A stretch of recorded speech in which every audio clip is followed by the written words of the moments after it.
ਅੱਛਾ, ਵਾਹਿਗੁਰੂ ਜੀ ਕਾ ਖਾਲਸਾ, ਵਾਹਿਗੁਰੂ ਜੀ ਕੀ ਖਾਲਸਾ ਫਤਿਹ। ਵਾਹਿਗੁਰੂ ਜੀ ਕੀ ਫਤਿਹ। My name is Dr. Kirpal Singh, and thank you for Voice of Manavta and Sardar Meghraj Singh for giving us the chance to talk about the program of 1984. And our program is called Tips for Good Life, Change Jeevan de Raas. And I have guest Gyani Dharam Singh, and we will have some more people join in too. First of all, greetings to all our audience and participants. ਜੋ ਵੀ ਤੁਹਾਡਾ ਪਿਛੋਕੜ ਹੋਵੇ, ਵਾਹਿਗੁਰੂ ਜੀ ਕਾ ਖਾਲਸਾ, ਵਾਹਿਗੁਰੂ ਜੀ ਕੀ ਫਤਿਹ, ਵਾਹਿਗੁਰੂ ਜੀ ਕੀ ਸਲਾਮ, ਫਤਿਹ। ਸਤਿ ਸ੍ਰੀ ਅਕਾਲ, ਨਮਸਤੇ, ਰਾਮ ਰਾਮ, ਜੋ ਵੀ ਤੁਹਾਡਾ ਪਿਛੋਕੜ ਹੋਵੇ ਪ੍ਰਵਾਨ ਕਰਨਾ। ਐਂਡ ਪਲੀਜ਼ ਰਿਮੈਂਬਰ ਕਿ ਇਹ ਤੁਹਾਡਾ ਪ੍ਰੋਗਰਾਮ ਹੈ ਵੌਇਸ ਆਫ ਮਾਨਵਤਾ। ਇਹਦੇ ਵਿੱਚ ਤੁਸੀਂ ਸਬਸਕ੍ਰਾਈਬ ਕਰੋ ਤੇ ਆਪਣੇ ਯਾਰਾਂ ਦੋਸਤਾਂ ਨੂੰ ਵੀ ਕਹੋ ਸਬਸਕ੍ਰਾਈਬ ਕਰਨ ਦੇ ਲਈ, ਤੇ ਨਾਲੇ ਜੋ ਵੀ ਤੁਸੀਂ ਫਾਈਨੈਂਸ਼ੀਅਲ ਮਦਦ ਕਰ ਸਕਦੇ ਹੋ ਕਰਨ ਦੀ ਕੋਸ਼ਿਸ਼ ਕਰੋ। ਤੇ ਨਾਲੇ ਤੁਸੀਂ ਜਿਹੜੇ ਤੁਹਾਡੇ ਸਵਾਲ ਜਵਾਬ ਹੋਣ ਉਹ ਤੁਸੀਂ ਸਰਦਾਰ ਮੇਘਰਾਜ ਸਿੰਘ ਉਹਨਾਂ ਨੂੰ ਭੇਜੋ ਤਾਂ ਕਿ ਉਹਨਾਂ ਦਾ ਅਸੀਂ ਜਵਾਬ ਨੈਕਸਟ ਸੈਸ਼ਨ ਦੇ ਵਿੱਚ ਦੇ ਸਕੀਏ। So we're talking about 1984. This is continuation of our program last time. It's been extreme tragedy which we have gone through of 1984, and before that was partition, and before that collapse of Maharaja Ranjit Singh's kingdom, and before that, of course, fall of Banda Singh Bahadur, kingdom established in the Guru's name. So the question arises, what can we learn from these tragedies? How can we prevent them for the future? Because only those nations survive and progress, the ones who look at the kind of profit and loss sheet of what kind of policies they have. So ਇਸ ਮਸਲੇ ਦੇ ਵਿੱਚ ਮੈਂ ਗਿਆਨੀ ਧਰਮ ਸਿੰਘ ਉਹਨਾਂ ਨੂੰ ਅਰਜ਼ ਕਰਾਂਗਾ ਕਿ ਉਹ ਸ਼ੁਰੂਆਤ ਕਰਨ। ਸਾਡਾ again topic for reminder is ਕਿ 1984 ਤੋਂ ਅਸੀਂ ਕੀ ਸਬਕ ਸਿੱਖ ਸਕਦੇ ਹਾਂ, ਕਿਉਂਕਿ ਕੀਤਾ ਜੋ ਹੋ ਗਿਆ ਉਹ ਤਾਂ ਅਸੀਂ ਬਦਲ ਨਹੀਂ ਸਕਦੇ, ਪਰ ਅਸੀਂ ਸਰਟਨਲੀ ਅੱਗੇ ਲਈ ਭਵਿੱਖ ਦੇ ਲਈ ਆਪਣੀ ਜਿਹੜੀ ਹੈਗੀ ਆ ਹੁਸ਼ਿਆਰੀ ਦਿਖਾ ਸਕਦੇ ਹਾਂ। ਤੇ ਹੋਣਾ ਹੋਈ ਹੈ ਜੋ ਗੁਰੂ ਨੂੰ ਭਾਵੇ, ਸਾਡਾ ਫਰਜ਼ ਕੋਸ਼ਿਸ਼ ਕਰਨਾ, ਜਿਵੇਂ ਮਹਾਰਾਜ ਕਹਿੰਦੇ ਨੇ, ਆਪੇ ਵੀ ਜਾਪੇ ਹੀ ਖਾ ਨਾਨਕ ਹੁਕਮੀਆਂ ਵਜਾ। ਗਿਆਨੀ ਜੀ, ਤੁਸੀਂ ਆਪਣੇ ਵਿਚਾਰ ਦੱਸੋ, ਕੀ ਸਬਕ ਸਿੱਖਦੇ ਹਾਂ ਅਸੀਂ 1984 ਤੋਂ? ਹਾਂਜੀ, ਮੇਰੀ ਸਾਰਿਆਂ ਨੂੰ ਵਾਹਿਗੁਰੂ ਜੀ ਕਾ ਖਾਲਸਾ, ਵਾਹਿਗੁਰੂ ਜੀ ਕੀ ਫਤਿਹ ਜੀ। ਹਾਂਜੀ, ਗੱਲ ਇਸ ਤਰ੍ਹਾਂ ਪਈ, ਥੋੜਾ ਜਿਹਾ ਇਹਦੇ ਸਬਕਾਂ ਤੋਂ ਪਹਿਲੋਂ ਆਪਣੇ ਬਾਰੇ ਮੈਂ ਥੋੜੀ ਜਿਹੀ ਵਿਚਾਰ ਕਰਨੀ ਚਾਹਾਂਗਾ ਕਿ ਗੁਰੂ ਸਾਹਿਬ ਜੀ ਨੇ ਜਿਹੜਾ ਸਿੱਖੀ ਮਾਰਗ ਸ਼ੁਰੂ ਕੀਤਾ, ਇਹ ਕੋਈ ਕਿਸੇ ਇੱਕ ਇਲਾਕੇ ਦੇ ਇੱਕ ਸ਼੍ਰੇਣੀ ਜਾਂ ਕਿਸੇ ਇੱਕ ਨਸਲ ਵਾਸਤੇ ਨਹੀਂ, ਸਮੁੱਚੀ ਮਾਨਵਤਾ ਵਾਸਤੇ ਸੀ। ਤੇ ਇਹਦੇ ਵਿੱਚ ਜਿਹੜਾ ਉਹਨਾਂ ਨੇ ਜੀਵਨ ਬਖਸ਼ਿਸ਼ ਕੀਤਾ, ਜੋ ਅਸੀਂ ਗੁਰਬਾਣੀ ਤੋਂ ਜਾਣ ਸਕਦੇ ਹਾਂ ਜਾਂ ਆਪਣੇ ਵੱਡੇ ਵਡੇਰਿਆਂ ਦੇ ਇਤਿਹਾਸ ਪੜ੍ਹ ਕੇ ਉਹਨਾਂ ਦੇ ਜੀਵਨ ਤੋਂ ਜਾਣਦੇ ਹਾਂ, ਤੇ ਉਹ ਬਹੁਤ ਉੱਚਾ ਸੁੱਚਾ, ਜਿਹਦੇ ਵਿੱਚ ਸਭ ਕੋ ਮੀਤ ਹਮ ਆਪਨ ਕੀਨਾ, ਹਮ ਸਭਨਾ ਕੇ ਸਾਜਨ, ਜਾਂ ਬਿਸਰ ਗਈ ਸਭ ਤਾਤ ਪਰਾਈ, ਜਬ ਤੇ ਸਾਧ ਸੰਗਤ ਮੋਹੇ ਪਾਈ। ਤੇ ਇੱਕ ਬਹੁਤ ਮੈਂ ਇਹ ਸਮਝਦਾ ਵੀ ਇੱਕ ਜੇ ਸਿੱਖ ਸਿੱਖੀ ਨੂੰ ਜਿਉਂਦਾ ਵਾ ਤੇ ਉਹ ਵੱਡੇ ਵੱਡੇ ਭਗਤਾਂ ਨਾਲੋਂ, ਸੰਤਾਂ ਨਾਲੋਂ ਵੀ ਉੱਚੇ ਜੀਵਨ ਵਾਲਾ। ਤੇ ਉਹਦੇ ਵਿੱਚ ਸਿਰਫ ਤੇ ਸਿਰਫ ਇਹ ਕਿ ਆਪਣਾ ਤੇ ਜੀਵਨ ਚੰਗਾ ਬਣਾਉਣਾ ਹੀ ਆ, ਆਪਣੀ ਧਰਮ ਦੀ ਕਿਰਤ ਕਰਨੀ, ਨਾਮ ਜਪਣਾ, ਵੰਡ ਕੇ ਛਕਣਾ, ਇਹ ਜਿਹੜੇ ਸੁਨਹਿਰੀ 3 ਅਸੂਲ ਇਹਨਾਂ ਤੇ ਪਹਿਰਾ ਦਿੰਦਿਆਂ ਹੋਇਆਂ ਬਾਕੀ ਮਨੁੱਖਤਾ ਦੀ ਸੇਵਾ ਵਾਸਤੇ ਵੀ ਓਨਾ ਹੀ ਤਤਪਰ ਰਹਿਣਾ ਜਿੰਨਾ ਆਪਣੇ ਵਾਸਤੇ ਆ। ਪਰ ਜਿਹੜੇ ਹਾਲਾਤ ਬਣਦੇ ਆ ਕਿ ਇੱਥੇ ਸੰਸਾਰ ਦੇ ਵਿੱਚ ਬੇਈਮਾਨ, ਲੁਟੇਰੇ, ਠੱਗ, ਚੋਰ, ਝੂਠੇ, ਫਰੇਬੀ ਲੋਕਾਂ ਦੀ ਬਹੁਤਾਤ ਰਹਿੰਦੀ ਆ, ਤੇ ਉਸੇ ਤਰ੍ਹਾਂ ਹੀ ਉਹ ਦੁਸ਼ਮਣ ਬਣ ਜਾਂਦੇ ਨੇ ਸੱਚ ਦੇ। ਜਿਵੇਂ ਕੋਈ ਬਹੁਤ ਵੱਡਾ ਕੋਈ ਅਪਰਾਧੀ ਦੇ ਨਾਲ ਹੁੰਦਾ ਆ, ਤੇ ਗੁਰੂ ਸਾਹਿਬ ਜੀ ਦੇ ਇਹਨਾਂ ਸਿਧਾਂਤਾਂ ਤੇ ਚੱਲਦਾ ਜਿਹੜਾ ਸਿੱਖ ਆ, ਉਹ ਆਪਣਾ ਆਪਾ ਕੁਰਬਾਨ ਵੀ ਕਰ ਦਿੰਦਾ ਆ, ਪਰ ਨਾ ਤੇ ਉਹਦਾ ਕਿਸੇ ਨਾਲ ਰੋਸ ਹੁੰਦਾ, ਨਾ ਉਹਦੀ ਕੋਈ ਉਹ ਕੀਮਤ ਵਸੂਲਣੀ ਚਾਹੁੰਦਾ। ਤੇ ਸਮੁੱਚੇ ਰੂਪ ਦੇ ਵਿੱਚ ਜਿਹੜਾ ਇਹ ਵਰਤਾਰਾ 1984 ਦਾ ਵਰਤਿਆ ਸ੍ਰੀ ਅਕਾਲ ਤਖਤ ਸਾਹਿਬ ਹਰਮੰਦਰ ਸਾਹਿਬ ਦੇ ਉੱਪਰ ਜਿਹੜਾ ਅਟੈਕ ਕੀਤਾ ਗਿਆ ਔਰ ਜਿਹੜਾ ਦਿਨ ਚੁਣਿਆ ਗਿਆ, ਇਹਦੇ ਬਾਰੇ ਬਹੁਤ ਕੁਛ ਚਰਚਾ ਹੁੰਦੀ ਹੈ ਤੇ ਥੋੜਾ ਜਿਹਾ ਵੀ ਬੰਦਾ ਧਿਆਨ ਲਾ ਕੇ ਸੋਚੇ ਤੇ ਵੀ ਉਹ ਦਿਨ ਕਿਹੜਾ ਚੁਣਿਆ ਤੇ ਕਿੰਨਾ ਮਤਲਬ ਦੁਸ਼ਮਣੀ ਕੱਢੀ। ਹੁਣ ਉਹਦੇ ਤੋਂ ਅਸੀਂ ਕੀ ਸਿੱਖ ਸਕਦੇ ਹਾਂ, ਕੀ ਲੈਸਨ ਲੈਣਾ? ਸੰਸਾਰ ਦੇ ਇਤਿਹਾਸ ਵਿੱਚ ਇਹੋ ਜਿਹੀਆਂ ਘਟਨਾਵਾਂ ਵੱਖ-ਵੱਖ ਕੌਮਾਂ ਨਾਲ ਵਾਪਰਦੀਆਂ ਰਹਿੰਦੀਆਂ ਨੇ, ਸਿੱਖਾਂ ਨਾਲ ਬਹੁਤ ਵਾਰ ਵਾਪਰੀਆਂ ਨੇ ਤੇ ਅਸੀਂ ਉਹਦੇ ਤੋਂ ਸਮੁੱਚੇ ਰੂਪ ਚ ਕੌਮੀ ਪੱਧਰ ਤੇ ਕੀ ਉਹਦੇ ਤੋਂ ਸਬਕ ਲੈ ਸਕਦੇ ਹਾਂ। ਉਹਦੇ ਵਾਸਤੇ ਮੈਂ ਇਹ ਸਮਝਦਾ ਵੀ ਇੱਕ ਤਾਂ ਸਭ ਤੋਂ ਵੱਡੀ ਜਿਹੜੀ ਜ਼ਰੂਰਤ ਵਾ ਉਹ ਆ ਏਕੇ ਦੀ, ਤੇ ਉਸ ਏਕੇ ਦੇ ਵਿੱਚ ਏਕਾ ਹੁੰਦਾ ਕਿਵੇਂ ਆ ਕਿ ਜਿਹੜੇ ਵਿਚਾਰਾਂ ਦੇ ਟਕਰਾਅ ਆ ਇਹ ਭਰਾਵਾਂ ਦੇ ਵਿੱਚ ਵੀ ਹੋ ਜਾਂਦੇ ਆ, ਮਾਂ ਬਾਪ ਨਾਲ ਵੀ ਹੋ ਜਾਂਦੇ ਆ, ਪਤੀ ਪਤਨੀ ਦੇ ਹੋ ਜਾਂਦੇ ਆ, ਇਹ ਬੇਅੰਤ ਹਰ ਥਾਂ ਤੇ ਹੁੰਦੇ। ਪਰ ਦੂਸਰੇ ਦੇ ਵਿਚਾਰ ਨੂੰ ਮਹੱਤਤਾ ਦੇਣੀ, ਉਹਨੂੰ ਮੰਨੇ ਭਾਵੇਂ ਨਾ ਮੰਨੇ, ਪਰ ਉਹਨੂੰ ਪਿਆਰ ਦੇ ਨਾਲ ਜਿਹੜਾ ਮਾਣ ਦੇਣਾ, ਇਹੋ ਹੀ ਇੱਕੋ ਇੱਕ ਸਾਧਨ ਹੁੰਦਾ ਏਕਤਾ ਦਾ। ਤੇ ਉਹਦੇ ਵਿੱਚ ਗੁਰੂ ਸਾਹਿਬ ਜੀ ਨੇ ਵੇਖੋ ਸਾਡੇ ਲਈ ਪੂਰਨੇ ਪਾਏ ਨੇ ਕਿ ਨਾਵਾਂ ਦੇ ਝਗੜੇ ਸੀਗੇ ਰੱਬ ਦੇ ਬਾਰੇ, ਗੁਰੂ ਜੀ ਨੇ ਸਾਰੇ ਹੀ ਰਾਮ ਅੱਲਾ ਜੀਵੋ ਤੇਰੇ ਨਾਈ ਵੀ ਸਾਰੇ ਨਾਵਾਂ ਨੂੰ ਮੰਨ ਲਿਆ ਵੀ ਕੋਈ ਵੀ ਕਿਸੇ ਤਰੀਕੇ ਨਾਲ ਯਾਦ ਕਰੇ। ਤੇ ਉਹ ਉੱਥੋਂ ਸਾਨੂੰ ਇਹ ਆ ਕਿ ਜਿਹੜੇ ਵਿਚਾਰਾਂ ਦੇ ਵਖਰੇਵੇ ਆ ਇਹ ਸਾਡੇ ਦੁਸ਼ਮਣੀ ਦਾ ਕਾਰਨ ਨਹੀਂ ਬਣਨੇ ਚਾਹੀਦੇ। ਜਿਹੜੇ ਕਿ ਅੱਜ ਹਾਲਾਤ ਆਪਣੀ ਕੌਮ ਦੇ ਆ ਬੜੇ ਮਾੜੇ ਨੇ ਤੇ ਵੱਖਰੀਆਂ ਵੱਖਰੀਆਂ ਜਥੇਬੰਦੀਆਂ ਦੇ ਆਪਸ ਵਿੱਚ ਟਕਰਾਅ, ਵਿਚਾਰਾਂ ਦੇ ਟਕਰਾਵਾਂ ਤੋਂ ਗੋਲੀਆਂ ਤੱਕ ਤੇ ਇੱਕ ਦੂਸਰੇ ਦੀਆਂ ਪੱਗਾਂ ਉਛਾਲਣ ਤੱਕ ਜਾ ਰਿਹਾ। ਸਭ ਤੋਂ ਵੱਡਾ ਤੇ ਸਬਕ ਇਹ ਲੈਣਾ ਚਾਹੀਦਾ ਵੀ ਇੰਨੀ ਕੁੱਟ ਖਾ ਕੇ ਜਦੋਂ ਕੋਈ ਦੁਸ਼ਮਣ ਸਿੱਖ ਤੇ ਹਮਲਾ ਕਰਦਾ ਤੇ ਉਹ ਇਹ ਨਹੀਂ ਵੇਖਦਾ ਕਿ ਇਹ ਕਿਹੜੀ ਜਥੇਬੰਦੀ ਦਾ ਆ, ਇਹਦਾ ਕੀ ਵਿਚਾਰ ਆ, ਇਹ ਚੰਗਾ ਜਾਂ ਮੰਦਾ, ਉਹਨੇ ਵੇਖਣੀ ਕਿ ਇਹਦੇ ਸਿਰ ਤੇ ਪੱਗ ਆ, ਇਹਦੇ ਕੇਸ ਨੇ, ਉਹਨੇ ਇਸ ਕਰਕੇ ਤੇ ਉਹਦਾ ਕਰਕੇ ਫਿਰ ਜਦੋਂ ਸਾਡੀ ਆਪਸੀ ਪਾਟੋ ਤਾੜ ਹੁੰਦੀ ਆ, ਮਹਾਨ ਮਹਾਨ ਮਹਾਨ ਸਾਹਿਬ ਸ੍ਰੀ ਗੁਰੂ ਗ੍ਰੰਥ ਸਾਹਿਬ ਜੀ ਨੂੰ ਵੀ ਅਗਲੇ ਨਿਸ਼ਾਨਾ ਬਣਾਉਂਦੇ, ਕਿੰਨੀ ਵਾਰ ਬੇਅਦਬੀ ਹੋ ਚੁੱਕੀ ਆ। ਤੇ ਇਸ ਕਰਕੇ ਸਭ ਤੋਂ ਵੱਡਾ ਪਹਿਲਾ ਤੇ ਇਹੋ ਹੀ ਸਬਕ ਸਾਨੂੰ ਲੈਣਾ ਚਾਹੀਦਾ ਕਿ ਅਸੀਂ ਆਪਸ ਦੇ ਵਿੱਚ ਏਕਤਾ ਰੱਖੀਏ। ਮਿਸਲਾਂ ਦੇ ਵੇਲੇ ਦਾ ਹਾਲਾਤ ਲਿਖਦਿਆਂ ਹੋਇਆਂ ਤੇ ਪੰਥ ਪ੍ਰਕਾਸ਼ ਦੇ ਵਿੱਚ ਜ਼ਿਕਰ ਆਉਂਦਾ ਕਿ ਬਨੇ ਰਹਿ ਤੇ ਸਕੇ ਬਰਾਦਰ, ਕਿ ਸਿੱਖ ਜਿਹੜੇ ਆ ਸਕੇ ਭਰਾਵਾਂ ਵਾਂਗੂ ਰਹਿੰਦੇ ਸੀਗੇ ਤੇ ਇੱਕ ਦੂਜੇ ਨੂੰ ਆਦਰ ਦਿੰਦੇ ਸੀ, ਮਾਣ ਦਿੰਦੇ ਸੀਗੇ।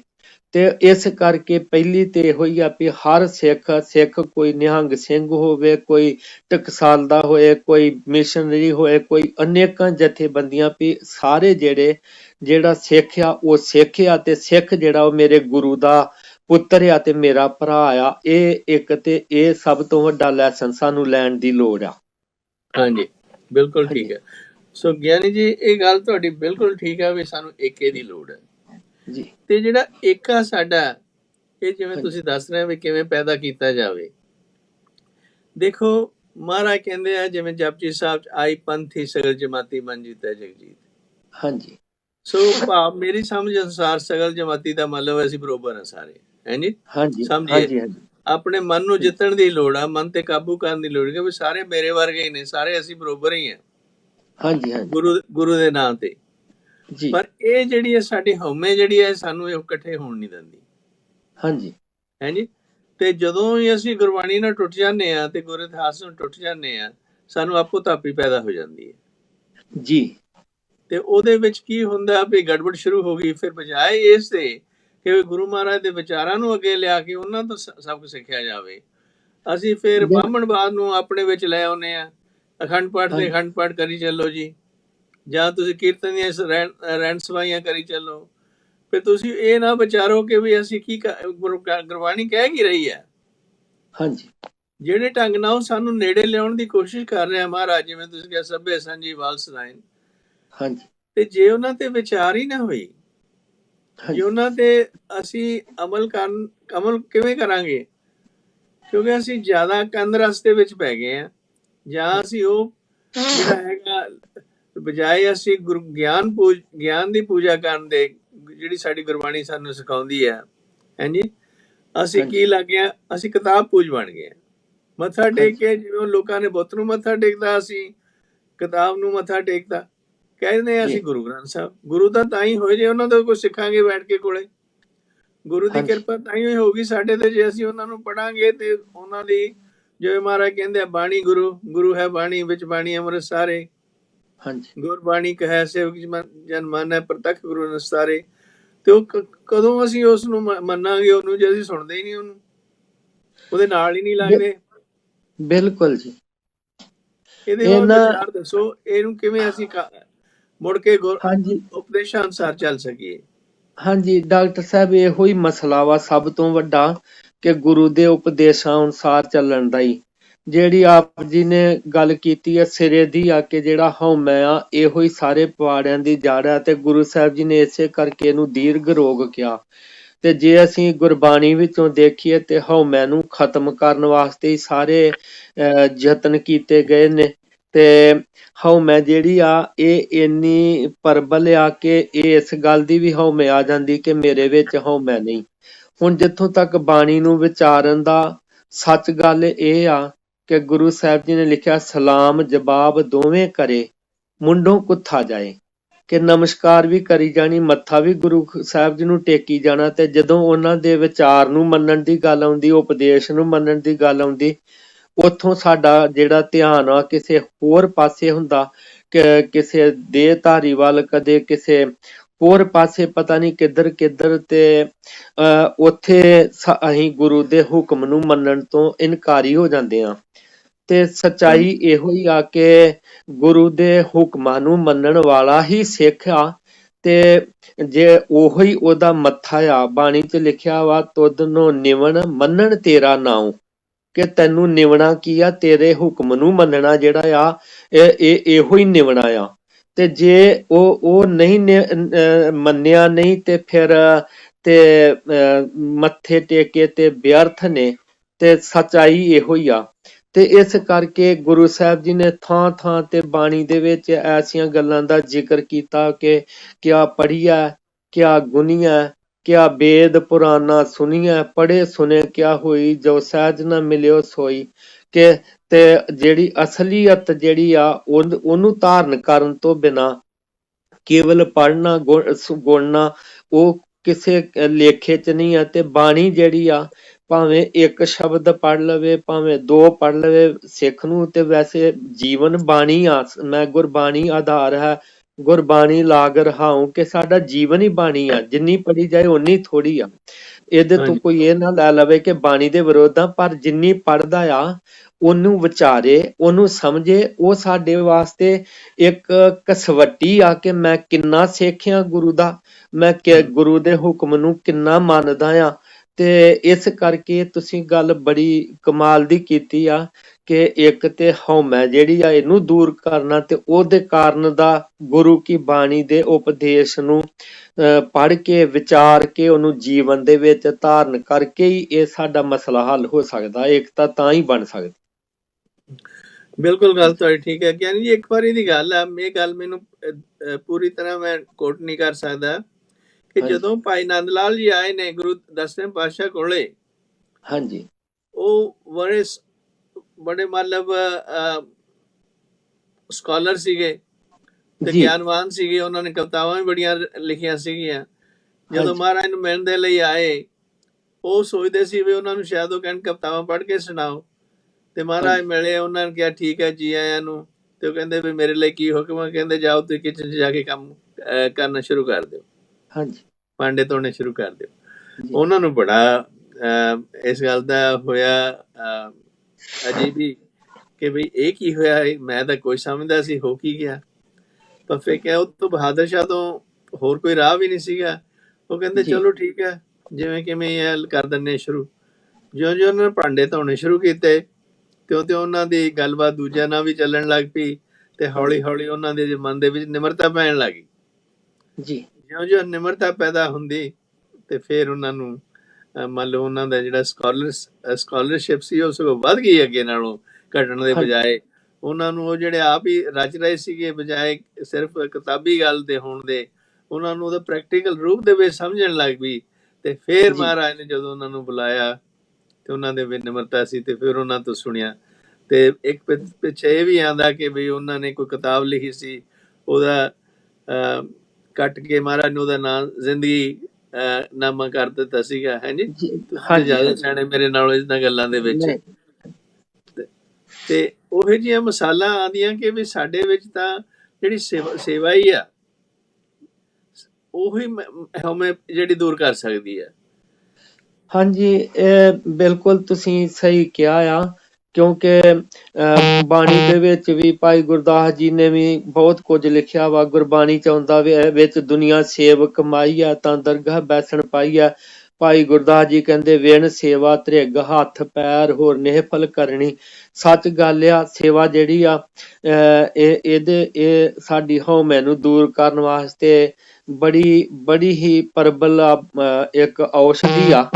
ਪਰ ਇੱਥੇ ਇੱਕ ਗੱਲ ਆ ਵੀ ਅੱਜ ਅਸੀਂ ਕਈ ਵਾਰ ਦੇਖਦੇ ਹਾਂ ਕਿ ਬਾਣੀ ਦੀ ਵਿਚਾਰ ਤੋਂ ਬਿਨਾਂ ਕਈ ਵਾਰ ਜਿਹੜੀ ਸੇਵਾ ਆ ਇਹ ਵੀ ਹਉਮੈ ਦਾ ਕਾਰਨ ਬਣ ਜਾਂਦੀ ਆ। ਮੈਂ ਕਈਆਂ ਬੰਦਿਆਂ ਕੋਲੋਂ ਇਹੋ ਜਿਹਾ ਸੁਣਿਆ, ਗੁਰੂ ਅਮਰਦਾਸ ਜੀ ਦੇ ਮਹਾਰਾਜ ਦੇ ਲੰਗਰ ਦੇ ਵਿੱਚ ਵੀ ਜਿਹੜਾ ਲਾਂਗਰੀ ਸੀਗਾ ਉਹ ਸੇਵਾ ਕਰਦਾ ਸੀ ਬਹੁਤ ਜ਼ਿਆਦੀ, ਤੇ ਹੌਲੇ ਹੌਲੇ ਉਹਦੇ ਅੰਦਰ ਇਹ ਹੰਕਾਰ ਹੋ ਗਿਆ ਕਿ ਮੈਂ ਗੁਰੂ ਦਾ ਬੜਾ ਵੱਡਾ ਸੇਵਕ ਹਾਂ। ਤੇ ਫਿਰ ਉਹ ਸੰਗਤਾਂ ਦੀ ਬੇਪਤੀ ਵੀ ਕਰਨ ਲੱਗ ਪਿਆ, ਇਹੋ ਜਿਹੀਆਂ ਗੱਲਾਂ ਵੀ ਕਿ ਮੈਂ ਤੁਹਾਡਾ ਨੀਗਾ ਨੌਕਰ, ਮੈਂ ਗੁਰੂ ਦੇ ਦਰ ਦਾ ਸੇਵਕ ਹਾਂ। ਤੇ ਉਹਨੂੰ ਗੁਰੂ ਸਾਹਿਬ ਜੀ ਨੇ ਕਈ ਵਾਰ ਸਮਝਾਇਆ ਸੀਗਾ ਤੇ ਅਖੀਰ ਤੇ ਉਹਨੂੰ ਛੁੱਟੀ ਕਰ ਦਿੱਤੀ ਸੀਗੀ ਕਿ ਸੇਵਾ ਦੇ ਨਾਲ ਨਿਮਰਤਾ ਹੋਣੀ ਚਾਹੀਦੀ ਆ, ਤੇ ਜੇ ਹੰਕਾਰ ਆਇਆ ਤੇ ਉਹ ਸੇਵਾ ਕਾਹਦੀ ਸੇਵਾ ਆ। ਤੇ ਇਸ ਕਰਕੇ ਅੱਜ ਮੈਂ ਇੱਥੇ ਪਾਉਂਟਾ ਸਾਹਿਬ ਇੱਕ ਸਾਲ ਹੈਡ ਗ੍ਰੰਥੀ ਵਜੋਂ ਸੇਵਾ ਕੀਤੀ 1985-86 ਚ। ਤੇ ਉੱਥੇ ਇੱਕ ਐਸੇ ਸ਼ਖਸ ਸੀਗੇ ਜਿਹੜੇ ਬੜੇ ਉੱਚੇ ਅਹੁਦੇ ਤੇ ਸੀਗੇ। ਤੇ ਇੱਕ ਵਾਰ ਉਹਨਾਂ ਦੇ ਮੂੰਹੋਂ ਮੈਂ ਸੁਣਿਆ ਸੀ, ਕਹਿੰਦਾ ਮੈਂ 26 ਸਾਲ ਹੋ ਗਏ ਇੱਥੇ ਮੈਨੂੰ ਸੇਵਾ ਕਰਦਿਆਂ, ਮੇਰੇ ਜਿੰਨੀ ਸੇਵਾ ਨਹੀਂ ਕਿਸੇ ਨੇ ਕੀਤੀ। ਤੇ ਉਹ ਕਿਸੇ ਗ੍ਰੰਥੀ ਸਿੰਘ ਨੂੰ ਮੁਲਾਜ਼ਮ ਨੂੰ ਝਾੜ ਰਹੇ ਸੀਗੇ। ਤੇ ਇਸ ਕਰਕੇ ਤੇ ਜੇ ਸੇਵਾ ਦਾ ਹੰਕਾਰ ਹੋ ਜਾਏ ਤੇ ਉਹ ਫਿਰ ਏਦਾਂ ਦਾ ਹੋ ਜਾਂਦਾ ਹਾਲ ਕਿ ਜਿੱਦਾਂ ਕਹਿੰਦੇ ਵੀ ਸੋਕੇ ਦੀ ਮਰੀ ਫਸਲ ਬਚ ਜਾਂਦੀ ਪਰ ਪਾਣੀ ਦੀ ਮਰੀ ਜਿਹੜੀ ਉਹ ਨਹੀਂ ਬਚਦੀ। ਇਹ ਗੱਲ ਠੀਕ ਹੈ ਤੁਹਾਡੀ। ਨਾਲੇ ਦੇਖੋ ਜੀ, ਸੇਵਾ ਕਹਿ ਦੇਣਾ ਸੇਵਾ ਗੱਲ ਹੋਰ ਹੈ, ਪਰ ਜਿਹੜੀ ਹੈਗੀ ਆ ਨਿਸ਼ਕਾਮ ਸੇਵਾ ਕਰਨੀ ਉਹ ਗੱਲ ਹੋਰ ਹੈ। ਹਾਂਜੀ, ਇਹ ਤਾਂ ਲੋਕ ਜਿਹੜੇ ਆ ਹੁਣ ਕਹਿੰਦੇ ਮੈਂ ਪੱਖਾ ਲਗਵਾਤਾ ਜੀ, ਮੈਂ ਸੇਵਾ ਕਰਵਾਈ ਹੈ।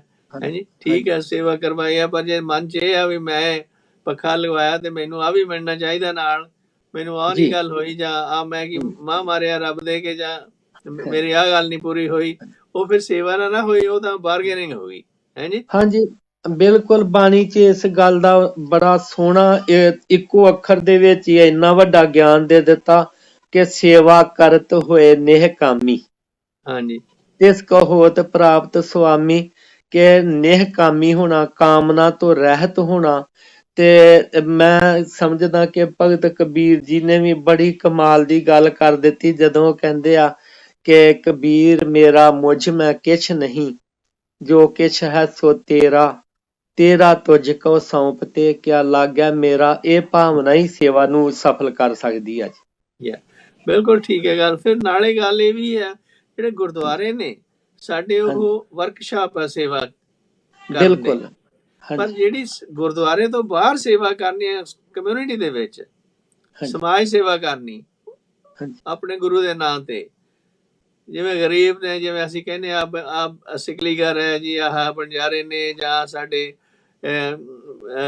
ਰਮਦਾਸੀਏ ਨੇ ਜਾਂ ਹੋਰ ਨੇ ਉਹਨਾਂ ਦੀ, ਜਾਂ ਝੁੱਗੀਆਂ ਵਾਲੇ ਨੇ, ਇਸ ਤਰ੍ਹਾਂ ਉਹਨਾਂ ਦੀ ਸੇਵਾ ਕਰਨੀ, ਨਾਲੇ ਉਹਨਾਂ ਨੂੰ ਆਪ ਹੈਲਪ ਕਰਨੀ, ਨਾਲੇ ਉਹਨਾਂ ਨੂੰ ਗੁਰ ਉਪਦੇਸ਼ ਸਾਂਝਾ ਕਰਨਾ ਉਹਨਾਂ ਦੇ ਨਾਲ, ਉਹ ਤਾਂ ਸੇਵਾ ਜਿਹੜਾ ਸੇਵਾ ਸਫਲ ਹੋਏਗੀ ਉਸ ਤਰ੍ਹਾਂ ਦੀ ਸੇਵਾ, ਕਿਉਂਕਿ ਮਹਾਰਾਜ ਦੇ ਨਾਂ ਤੇ ਕੀਤੀ ਜਾ ਰਹੀ ਹੈ।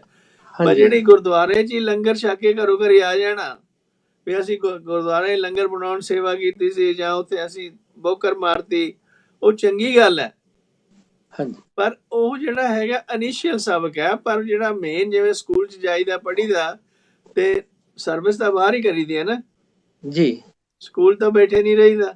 ਪਰ ਸਮਹਾਉ ਦੇयर ਇਜ਼ ਅ ਡਿਸਕਨੈਕਟ ਕਿ ਅਸੀਂ ਸੇਵਾ ਜਿਹੜੀ ਗੁਰਦੁਆਰੇ 'ਚ ਹੀ ਸਮਝਦੇ ਹਾਂ ਸੇਵਾ, ਬਾਕੀ ਘਰੇ ਡੱਕਾ ਦੂਰਾ ਨਹੀਂ ਕਰਨਾ, ਆਲੇ ਦੁਆਲੇ ਦੇ ਡੱਕਾ ਦੂਰਾ ਨਹੀਂ ਕਰਨਾ। ਇਹੋ ਜਿਹੀਆਂ ਗੱਲਾਂ ਤੇ ਬਹੁਤ ਮਿਲ ਜਾਂਦੀਆਂ ਉਦਾਹਰਨਾਂ ਵੀ ਗੁਰਦੁਆਰੇ ਤੇ ਸੇਵਾ ਕਰਨੀ ਆ ਤੇ ਘਰ ਆ ਕੇ ਤੇ ਪਰਿਵਾਰ ਦੇ ਵਿੱਚ ਕਲੇਸ਼ ਪੈਦਾ ਕਰ ਲੈਣਾ। ਤੇ ਇਹ ਤੇ ਸਾਰੇ ਜੀਵਨ ਨੂੰ ਹੀ ਜਿਹੜੀ ਸਵਾਰਦੀ ਆ ਸੇਵਾ, ਜੇ ਨਹੀਂ ਸਵਾਰੀ ਤੇ ਫਿਰ ਇੱਕ ਥਾਂ ਤੇ ਝਾੜੂ ਬਹਾਰੂ ਕਰਕੇ ਤੇ ਬੰਦਾ ਸਮਝੇ ਕਿ ਮੈਂ ਬੜੀ ਵੱਡੀ ਸੇਵਾ ਕਰ ਲਈ, ਮੇਰੇ ਖਿਆਲ 'ਚ ਉਹ ਗੁੰਮਰਾਹ ਹੋਣ ਵਾਲੀ ਗੱਲ ਆ। ਤੇ ਜਿਹੜੀ ਹੈਗੀ ਸੇਵਾ ਸਿੱਖ ਦਾ ਜੀਵਨ ਹੀ ਇਹੋ ਜਿਹਾ ਗੁਰੂ ਜੀ ਨੇ ਬਖਸ਼ਿਆ ਵੀ ਜਿੱਦਾਂ ਹੁਣ ਜਿਹੜੇ ਸਿੱਖ ਸਾਡੇ ਗਰੀਬ ਤਬਕੇ ਆ ਜਿਨ੍ਹਾਂ 'ਚ ਸ਼ਿਗਲੀਗਰ ਹੋਏ, ਵਣਜਾਰੇ ਹੋਏ, ਜਾਂ ਹੋਰ ਵੀ ਪਿੰਡਾਂ ਦੇ ਵਿੱਚ ਕਈ ਇਹੋ ਜਿਹੇ ਸਾਡੇ ਕਿਸਾਨ ਭਰਾ ਵੀ ਹੈਗੇ ਆ, ਉਹਨਾਂ ਨੂੰ ਸੇਵਾ ਦੀ ਲੋੜ ਆ ਹਰ ਤਰ੍ਹਾਂ ਦੀ। ਤੇ ਉਹਨਾਂ ਨੂੰ ਸਭ ਤੋਂ ਵੱਡੀ ਇਹ ਆ ਵੀ ਮੈਂ ਕਈ ਵਾਰ ਦੇਖਦਾ ਆ ਬੰਦੇ ਬੜੇ ਸ਼ਰੀਫ ਵੀ ਹੁੰਦੇ ਨੇ, ਕਰਜ਼ੇ ਥੱਲੇ ਆਏ ਹੁੰਦੇ, ਪਰ ਉਹ ਕੋਈ ਨਾ ਕੋਈ ਨਸ਼ੇ ਦੇ ਆਦੀ ਹੁੰਦੇ ਆ, ਕੋਈ ਸ਼ਰਾਬ ਦਾ, ਕੋਈ ਹੋਰ ਤਰ੍ਹਾਂ ਦਾ। ਤੇ ਉਹਨਾਂ ਦੀ ਲੋੜ ਦੇ ਨਾਲ ਉਹਨਾਂ ਨੂੰ ਇਹ ਗਿਆਨ ਦੇਣਾ ਵੀ ਬੜਾ ਜ਼ਰੂਰੀ ਆ ਕਿ ਭਾਈ ਗੁਰੂ ਦੇ ਸਿੱਖ ਬਣੋ ਤੇ ਇਹਨਾਂ ਜਿਹੜੇ ਹੈਗੀਆਂ ਅਲਾਮਤਾਂ ਜਿਹੜੀਆਂ ਅਸੀਂ ਆਪ ਸਹੇੜੀਆਂ ਆਪਣੇ ਦੁੱਖਾਂ ਦਾ ਕਾਰਨ ਬਣਾਈਆਂ ਹੋਈਆਂ ਨੇ, ਉਹਨਾਂ ਨੂੰ ਆਪਾਂ ਛੱਡੀਏ। ਤੇ ਫਿਰ ਇਹ ਬੜੀ ਜ਼ਰੂਰੀ ਆ। ਤੇ ਸਾਡੇ ਲੋਕ, ਮੈਂ ਬਈ ਕਈ ਵਾਰੀ ਇਹ ਦੇਖਿਆ ਕਹਿੰਦੇ ਕਿ ਦੂਜੇ ਨੂੰ ਜੇ ਬੰਦਾ ਸਿੱਖੀ ਦੀ ਗੱਲ ਵੀ ਸੁਣਨਾ ਚਾਹੁੰਦਾ ਜਾਂ ਕੋਈ ਉਹਦਾ ਸ਼ੌਕ ਹੈ ਲਰਨ ਕਰਨ ਦਾ, ਉਹਨੂੰ ਸਗੋਂ ਕਹਿੰਦੇ ਆ ਤੈਨੂੰ ਕੀ ਲੋੜ ਹੈ ਧਰਮ ਬਦਲਣ ਦੀ, ਤੈਨੂੰ ਕੀ ਇਹਨਾਂ ਚੀਜ਼ਾਂ ਦੀ ਲੋੜ ਹੈ, ਤੂੰ ਆਪਣੇ ਧਰਮ ਦਾ ਕਰ। ਸਿੱਖਾਂ ਨੂੰ ਨਵੇਂ ਸਿੱਖਾਂ ਦੀ ਲੋੜ, ਇਹਨਾਂ ਸਿੱਖ ਨਹੀਂ ਕਨਵਰਸ਼ਨ ਚਾਹੁੰਦੇ, ਸਿੱਖ ਨਹੀਂ ਚਾਹੁੰਦੇ ਕਿ ਵੀ ਕੋਈ ਹੋਰ ਬੰਦਾ ਇਸ ਤਰ੍ਹਾਂ ਆਪਣਾ ਧਰਮ ਬਦਲ ਕੇ ਆਵੇ। ਇਹੋ ਜਿਹੀਆਂ ਗੱਲਾਂ ਕਰਨ ਲੱਗ ਜਾਂਦੇ ਨੇ ਮੈਂ ਦੇਖੇ। ਜਦੋਂ ਕਿ ਮਹਾਰਾਜ ਨੇ ਤਾਂ ਗੁਰੂ ਅਮਰਦਾਸ ਜੀ ਨੇ ਦੇਖੋ ਮੰਜੀਆਂ ਐਸਟੈਬਲਿਸ਼ ਕੀਤੀਆਂ, ਹਾਂਜੀ ਪੀੜੇ ਐਸਟੈਬਲਿਸ਼ ਕੀਤੇ, ਤੇ ਗਾਂ ਦੀ ਗਾਂ ਪ੍ਰਚਾਰ ਲਈ ਗੁਰੂ ਨਾਨਕ ਸਾਹਿਬ ਕਿੱਡੀ ਦੂਰ ਗਏ, ਤੇ ਉਹ ਆਪਣਾ ਜਿਹੜਾ ਉਪਦੇਸ਼ ਸੀ ਉਹ ਸਾਂਝਾ ਕਰਨ ਲਈ ਗਏ ਆ ਨਾ ਕਿ ਉਹ ਗਏ ਹੈਗੇ ਆ ਸਿਰਫ ਲੋਕਾਂ ਦੇ ਨਮਾਇਣ ਦੇ ਲਈ ਸਿਰਫ। ਤੇ ਇਹ ਅਸੀਂ ਗੱਲ ਭੁੱਲ ਜਾਂਦੇ ਆ, ਪਤਾ ਨਹੀਂ ਕਿੱਥੋਂ ਲੋਕਾਂ ਦੇ ਮਨਾਂ ਦੇ ਵਿੱਚ ਆ ਗਈ ਆ ਕਿ ਵੀ ਹੋਰ ਦਾ ਸਿੱਖ, ਜੇ ਕੋਈ ਸਿੱਖ ਬਣ ਰਿਹਾ ਉਹਨੂੰ ਤੁਹਾਨੂੰ ਐਨਕਰੇਜ ਕਰਨ ਦੀ ਲੋੜ ਨਹੀਂ। ਇਹ ਤੇ ਜਦੋਂ ਅਸੀਂ ਗੁਰੂ ਕੀ ਬਾਣੀ ਪੜ੍ਹਦੇ ਹਾਂ ਤੇ ਜਿੱਥੇ ਸਿੱਖ ਦੀ ਪਰਿਭਾਸ਼ਾ, ਸਿੱਖ ਦੀ ਕਰਨੀ ਦਾ ਜ਼ਿਕਰ ਕੀਤਾ ਸਾਹਿਬ ਸ੍ਰੀ ਗੁਰੂ ਰਾਮਦਾਸ ਜੀ ਮਹਾਰਾਜ ਨੇ ਵੀ ਗੁਰ ਸਤਿਗੁਰ ਕਾ ਜੋ ਸਿੱਖ ਅਖਾਏ ਸੋ ਭਲ ਕੇ ਉਠ ਹਰ ਨਾਮ ਧਿਆਵੈ। ਤੇ ਉਸ ਸ਼ਬਦ ਦੇ ਲਾਸਟ ਵਾਲੀ ਪੰਕਤੀ ਆ, ਜਨ ਨਾਨਕ ਧੂੜ ਮੰਗੈ ਤਿਸ ਗੁਰ ਸਿੱਖ ਕੀ, ਜੋ ਆਪ ਜਪੈ ਅਵਰਾਂ ਨਾਮ ਜਪਾਵੈ। ਕਿ ਆਪ ਜਪੇ ਦੂਸਰਿਆਂ ਨੂੰ ਜਪਾਵੇ। ਜਿੱਥੋਂ ਤੱਕ ਹੈਗਾ ਆ ਕਿ ਦੂਸਰਿਆਂ ਨੂੰ ਸਿੱਖੀ ਵਿੱਚ ਲਿਆਉਣ ਦੀ ਗੱਲ, ਦੂਸਰਿਆਂ ਮੱਤਾਂ ਵਾਂਗੂ ਨੀਗਾ ਕਿ ਝੂਠ ਬੋਲ ਕੇ, ਲਾਲਚ ਦੇ ਕੇ, ਧੋਖੇ ਕਰਕੇ, ਜਾਂ ਅਗਲਿਆਂ ਨੂੰ ਕੋਈ ਪੈਸੇ ਦਾ ਲਾਲਚ ਦੇ ਕੇ ਤੇ ਧਰਮ ਕਨਵਰਟ ਕਰਵਾਉਣਾ, ਇਹੋ ਜਿਹਾ ਸਿੱਖੀ ਦੇ ਵਿੱਚ ਹੈ ਨੀਗਾ। ਇਹ ਗੁਰੂ ਸਾਹਿਬ ਦੀ ਬਖਸ਼ਿਸ਼ ਆ। ਪਰ ਜਦੋਂ ਕਿਸੇ ਨੂੰ ਤੁਸੀਂ ਸੱਚ ਦੀ ਸਿੱਖਿਆ ਦਿੰਦੇ ਆ ਕਿ ਇੱਕ ਅਕਾਲ ਪੁਰਖ ਆ, ਪਰਮੇਸ਼ਰ ਆ, ਰੱਬ ਆ, ਪਰਮਾਤਮਾ ਆ, ਵਾਹਿਗੁਰੂ ਆ, ਜਿਹੜਾ ਵੀ ਕੋਈ ਨਾਮ ਲੈਂਦੇ ਤੇ ਉਹ ਸ਼ਕਤੀ ਇੱਕ ਆ, ਤੇ ਉਹਨੂੰ ਮੰਨੋ। ਤੁਸੀਂ ਜਿਹੜੇ ਮਰਜ਼ੀ ਨਾਮ ਲੈ ਲਓ, ਉਹਨੂੰ ਅੱਲਾ ਕਹਿ ਲਓ, ਖੁਦਾ ਕਹਿ ਲਓ, ਹਰੀ ਕਹਿ ਲਓ, ਗੋਬਿੰਦ ਕਹਿ ਲਓ, ਗੋਪਾਲ, ਨਾਰਾਇਣ, ਜੋ ਵੀ ਕਹਿਣਾ ਕਹਿ ਲਓ, ਵੀ ਮੰਨੋ ਇੱਕ ਨੂੰ, ਵੀ ਉਸੇ ਨੇ ਸਾਰੀ ਕਾਇਨਾਤ ਸਾਜੀ ਆ ਤੇ ਉਹੀ ਸਾਰੇ ਸਿਸਟਮ ਨੂੰ ਚਲਾਉਂਦਾ। ਦੂਸਰੀ ਗੱਲ, ਸੱਚ ਬੋਲੋ, ਧਰਮ ਦੀ ਕਿਰਤ ਕਰੋ, ਕਿਸੇ ਦਾ ਹੱਕ ਨਾ ਮਾਰ ਕੇ ਖਾਓ, ਤੇ ਕਿਸੇ ਨਸ਼ੇ ਨੂੰ ਨਾ ਕਰੋ, ਦੂਸਰਿਆਂ ਦੇ ਨਾਲ ਪਿਆਰ ਦਾ ਵਾਤਾਵਰਣ।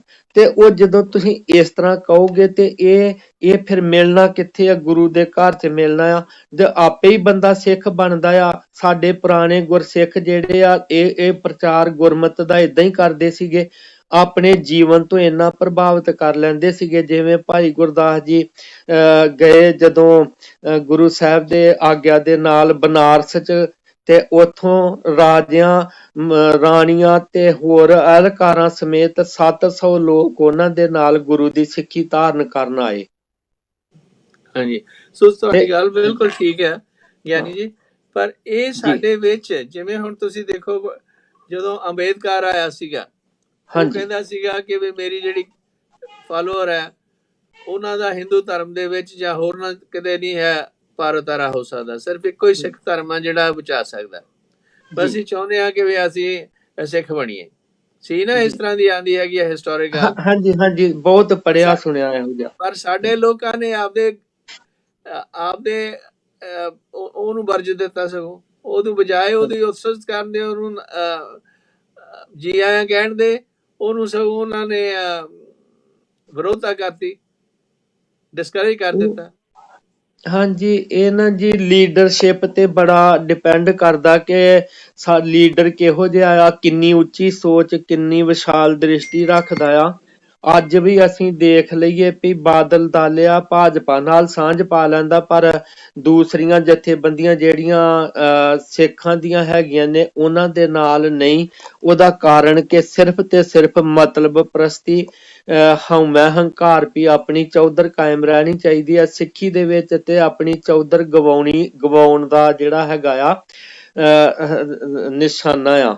ਤੇ ਇਸ ਕਰਕੇ ਉਹ ਜਿਹੜੀ ਗੱਲ ਬਹੁਤ ਵੱਡੀ ਗਲਤੀ ਸੀਗੀ ਤੇ ਉਹਦਾ ਦੋਵਾਂ ਤਰ੍ਹਾਂ ਨੂੰ ਨੁਕਸਾਨ ਹੋਇਆ, ਸਿੱਖਾਂ ਨੂੰ ਵੀ ਹੋਇਆ ਤੇ ਜਿਹੜੇ ਦੂਸਰੇ ਦਲਿਤ ਸੀਗੇ ਉਹਨਾਂ ਨੂੰ ਵੀ ਹੋਇਆ।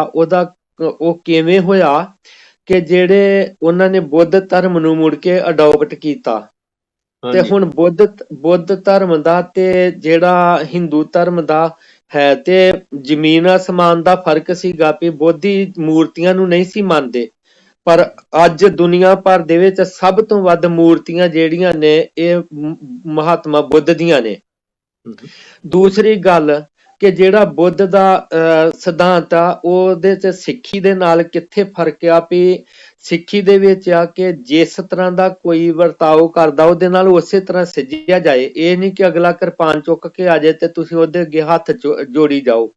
ਤੇ ਉਹ ਕਿਉਂਕਿ ਜ਼ੁਲਮ ਦੇ ਵਿਰੁੱਧ ਤੇ ਲੜਨਾ ਪੈਂਦਾ ਆ, ਵਿਚਾਰਾਂ ਦੇ ਥਾਂ ਤੇ ਵਿਚਾਰਾਂ ਨਾਲ ਲੜਨਾ ਪੈਂਦਾ ਆ। ਜੇ ਹਥਿਆਰਾਂ ਦੀ ਲੜਾਈ ਆ ਤੇ ਹਥਿਆਰਾਂ ਨਾਲ ਲੜਨਾ ਪੈਂਦਾ ਆ। ਤੇ ਉਹਦੇ ਨਾਲ ਹੁਣ ਉਹਨਾਂ ਦੇ ਵਿੱਚ ਉਹ ਸੂਰਮਗਤੀ ਵਾਲੀ ਜਾਂ ਉਹ ਜਿਹੜੀ ਗੱਲ ਨਹੀਂ ਆਈ, ਤੇ ਇਸ ਕਰਕੇ ਸਾਰੇ ਹਿੰਦੁਸਤਾਨ ਦੇ ਵਿੱਚ ਹੀ ਅਸੀਂ ਦੇਖ ਸਕਦੇ ਹਾਂ ਵੀ ਦੁਰਦਸ਼ਾ ਹੋ ਰਹੀ ਆ। ਬੀਬੀਆਂ ਨੂੰ ਨੰਗਿਆਂ ਕਰਕੇ ਘੁਮਾਇਆ ਜਾ ਰਿਹਾ, ਕੁੱਟਿਆ ਜਾ ਰਿਹਾ। ਹੁਣੇ ਤਾਜੀ ਗੱਲ ਆ ਕਿ ਇੱਕ ਦਲਿਤ ਲੜਕੀ ਨੇ ਕਿਸੇ ਖੂਹ ਤੋਂ ਪਾਣੀ ਭਰ ਲਿਆ ਤੇ ਉਹਨੂੰ ਉਹ ਦੂਸਰੀ ਉੱਚੀ ਜਾਤ ਵਾਲਿਆਂ ਨੇ ਕੁੱਟਿਆ ਆ। ਇੱਕ ਮੰਦਿਰ 'ਚ ਚਲ ਗਈ ਲੜਕੀ, ਨਾਲੇ ਉਹਨਾਂ ਨੂੰ ਹਿੰਦੂ ਕਹੀ ਜਾਂਦੇ ਤੇ ਉਹਨੂੰ ਨੰਗਿਆਂ ਕਰਕੇ ਕੁੱਟ ਦੇਣ ਦੀ ਵੀਡੀਓ ਦੇਖੀ ਆ ਜੀ ਮੈਂ। ਤੇ ਇਹ ਬਹੁਤ ਅਫਸੋਸ ਦੀ ਗੱਲ ਹੈ ਜੀ। ਇਹ ਬਹੁਤ ਜਿਹੜੀ ਗੱਲਾਂ ਤੁਸੀਂ ਕਹਿ ਰਹੇ ਠੀਕ ਨੇ, ਇਹ ਬਹੁਤ ਅਫਸੋਸ ਦੀਆਂ ਗੱਲਾਂ ਨੇ। ਇਸੇ ਕਰਕੇ ਮਹਾਰਾਜ ਨੇ ਸਾਡੇ 'ਚ ਭਗਤੀ ਤੇ ਸ਼ਕਤੀ ਦਾ ਸਮੇਲ ਪੈਦਾ ਕੀਤਾ। ਬਿਲਕੁਲ, ਭਗਤੀ ਹੋਈ ਨਹੀਂ, ਇਕੱਲੀ ਸ਼ਕਤੀ ਹੋਈ ਨਹੀਂ। ਤਾਂ ਹੀ ਸੰਤ ਸਬਾਈ ਦਾ ਜਿਹੜਾ ਮਾਰਿਆ ਗਿਆ, ਮੀਰੀ ਪੀਰੀ ਦਾ ਮਾਰਿਆ ਗਿਆ, ਜਿਹੜੇ ਸਾਡੇ ਵਿੱਚ ਦਿਖਾਇਆ ਸਾਨੂੰ। ਤੇ ਭਾਈ ਸਾਹਿਬ ਤੁਹਾਡੀ ਗੱਲ ਬਿਲਕੁਲ ਠੀਕ ਹੈ। ਇਹ ਉਹਨਾਂ ਦਾ ਜਿਹੜਾ ਸਟੇਟਸ ਦਾ ਕੋਈ ਚੇਂਜ ਨਹੀਂ ਹੋਇਆ। ਠੀਕ ਹੈ, ਧਰਮ ਚੇਂਜ ਹੋ ਗਿਆ, ਬੋਧੀ ਬਣ ਕਹਿਣ ਲੱਗੇ, ਪਰ ਉਹਨਾਂ ਦਾ ਜਿਹੜਾ ਜੀਵਨ ਜਾਚ ਹੈ ਉਹਨਾਂ ਦੀ, ਜਾਂ ਉਹਨਾਂ ਦੀ ਜਿਹੜਾ ਸਟੇਟਸ ਹੈਗਾ, ਸਵੈਮਾਨ ਹੈ, ਉਹਦੇ 'ਚ ਕੋਈ ਫਰਕ ਨਹੀਂ ਪਿਆ। ਉਹ ਉੱਥੇ ਦੇ ਉੱਥੇ ਹੀ ਹੈ ਨਾ, ਉਹਦੇ 'ਚ ਨਹੀਂ ਵੇਖੋ ਨਾ ਤੇ ਉਹਨਾਂ ਨਸ਼ੇ ਛੱਡੇ ਨੇ। ਹਾਂਜੀ, ਭਾਵੇਂ ਕੋਈ ਜਰਦਾ ਖਾਏ, ਕੋਈ ਸਿਗਰਟਾਂ ਪੀਵੇ, ਕੋਈ ਤੰਬਾਕੂ, ਕੋਈ ਕਿਸੇ ਤਰ੍ਹਾਂ ਦਾ ਉਹ ਨਹੀਂ ਛੱਡਿਆ। ਨਾ ਉਹਨਾਂ ਦਾ ਸਮਾਜਿਕ ਤੌਰ ਤੇ ਕੋਈ ਬਹੁਤਾ ਪਤਾ ਨਹੀਂ, ਕੋਈ ਗੁੱਸਾ ਨਾ ਕਰੇ। ਬੜੇ ਡਰ ਕੇ ਤੇ ਤਰਲੇ ਨਾਲ ਕਹਿੰਦੇ ਆ ਵੀ ਜਿਹੜਾ ਜੀਵਨ ਦੇ ਵਿੱਚ ਤਬਦੀਲੀ ਆ ਉਹ ਨਹੀਂ ਆਈ। ਐਗਜ਼ੈਕਟਲੀ। ਇਸੇ ਤਰ੍ਹਾਂ ਭਾਈ ਸਾਹਿਬ ਦੇ ਇਸੇ ਤਰ੍ਹਾਂ ਨਾਲ ਤੁਹਾਡੀ ਗੱਲ ਚੱਲਦੇ, ਜਿਵੇਂ ਹੁਣ ਸਾਡੇ ਹੈਗੇ ਨੇ ਸਿਕਲੀਗਰ ਨੇ, ਜਾਂ ਜਿਹੜੇ ਸਾਡੇ ਸਤਨਾਮੀ ਵਣਜਾਰੇ ਜਾਂ ਹੋਰ ਜਿਹੜੇ ਬੰਦੇ ਨੇ, ਜਾਂ ਸਾਡੇ ਪੰਜਾਬ ਦੇ ਵਿੱਚ ਹੀ ਰਵਿਦਾਸੀਏ ਹੋਏ, ਮਜ਼੍ਹਬੀ ਹੋਏ, ਇਸ ਤਰ੍ਹਾਂ ਬਾਜੀਗਰ ਹੋਏ, ਜੋ ਵੀ ਮਤਲਬ ਅਲੱਗ-ਅਲੱਗ ਸ਼੍ਰੇਣੀਆਂ ਨੇ, ਉਹਨਾਂ ਨੂੰ ਗੁਰਮਤਿ ਅਨੁਸਾਰ ਬਰੋਬਰਤਾ ਨਹੀਂ ਦਿੱਤੀ ਗਈ। ਜਦੋਂ ਕਿ ਗੁਰਬਾਣੀ ਕਹਿੰਦੀ ਹੈ ਕਿ ਵੀ ਉਹ ਸਾਰੇ ਬਰੋਬਰ ਨੇ। ਈਵਨ ਅੰਮ੍ਰਿਤ ਛਕਾ ਕੇ ਮਹਾਰਾਜ ਨੇ ਜਦੋਂ ਕਿਹਾ ਵੀ ਉਹ ਬਰੋਬਰ ਨੇ, ਲੰਗਰ ਦੇ ਵਿੱਚ ਬਰੋਬਰ ਨੇ, ਪਰ ਸਮਾਜ ਦੇ ਵਿੱਚ ਬਰੋਬਰ ਨਹੀਂ ਹੈ। ਇਹ ਗੱਲ ਕਿੱਥੇ ਖਰਾਬ ਹੋ ਗਈ ਕਿ ਵੀ ਇਹ ਕਾਮਯਾਬ ਨਹੀਂ ਹੋ ਸਕੀ। ਮੈਨੂੰ ਆਵਾਜ਼ ਆਉਣੀ ਬੰਦ ਹੋ ਗਈ। ਮੈਂ ਹੁਣ ਬੋਲੋ ਭਲਾ। ਹਾਂਜੀ, ਤੁਹਾਨੂੰ ਆਵਾਜ਼ ਨਹੀਂ ਸੁਣ ਰਹੀ ਮੇਰੀ? ਉਹ ਅਸਲ ਚ ਨਾ ਮੈਨੂੰ ਕਿਸੇ ਨੇ ਉਹ ਕਾਲ ਆਈ ਤੇ ਇਹਦੇ ਚ ਪਤਾ ਨਹੀਂ ਫੋਨ ਚ ਨੁਕਸ ਆ, ਉਦੋਂ ਫਿਰ ਇੱਕ ਵਾਰੀ ਆਵਾਜ਼ ਜਿਹੜੀ ਆ ਉਹ ਗਾਇਬ ਹੋ ਜਾਂਦੀ ਆ। ਮੇਰੀ ਤੁਹਾਨੂੰ ਆ ਰਹੀ ਆ ਪੂਰੀ? ਹਾਂਜੀ, ਤੁਹਾਡੀ ਆ ਰਹੀ ਹੈ। ਮੈਂ ਫਿਰ ਕੱਟ ਕੇ ਦੁਬਾਰਾ ਲਾਈਵ ਹੋ ਜਾ? ਹਾਂਜੀ, ਤੁਸੀਂ ਕੱਟ ਕੇ ਦੁਬਾਰਾ ਲਾਈਵ ਹੋ ਜਾਓ। ਸੋ ਸਾਡੇ ਲਈ ਭਾਈ ਧਰਮ ਸਿੰਘ ਹੁਣੀ ਵਿਚਾਰ ਪੇਸ਼ ਕਰ ਰਹੇ ਸੀ, ਇਹ ਦੱਸ ਰਹੇ ਸੀ ਸਾਨੂੰ ਕਿ ਵੀ ਕਿਵੇਂ ਸਾਨੂੰ ਬਰੋਬਰਤਾ ਦਾ ਜਿਹੜਾ ਸੰਦੇਸ਼ ਹੈ ਮਹਾਰਾਜ ਨੇ ਦਿੱਤਾ, ਉਸ ਨੂੰ ਆਪਣੇ ਜੀਵਨ ਦੇ ਵਿੱਚ ਲਿਆਉਣ ਦੀ ਲੋੜ ਹੈ। ਤੇ ਉਸੇ ਮਨੋਰਥ ਨੂੰ, ਉਸੇ ਉਪਦੇਸ਼ ਨੂੰ ਅਸੀਂ ਸਿਰਫ ਮੂੰਹ ਜ਼ਬਾਨੀ ਨਹੀਂ ਕਹਿਣਾ, ਪਰ ਪ੍ਰੈਕਟੀਕਲ ਰੂਪ ਦੇ ਵਿੱਚ ਤਾਂ ਹੀ ਲਿਆ ਸਕਦੇ ਹਾਂ ਜੇ ਅਸੀਂ ਸਹੀ ਮਾਨਿਆਂ ਦੇ ਵਿੱਚ ਇਹ ਨੂੰ ਯਾਦ ਰੱਖੀਏ ਕਿ ਗਰੀਬ ਦਾ ਮੂੰਹ ਜਿਹੜਾ ਗੁਰੂ ਦੀ ਗੋਲਕ ਹੈ।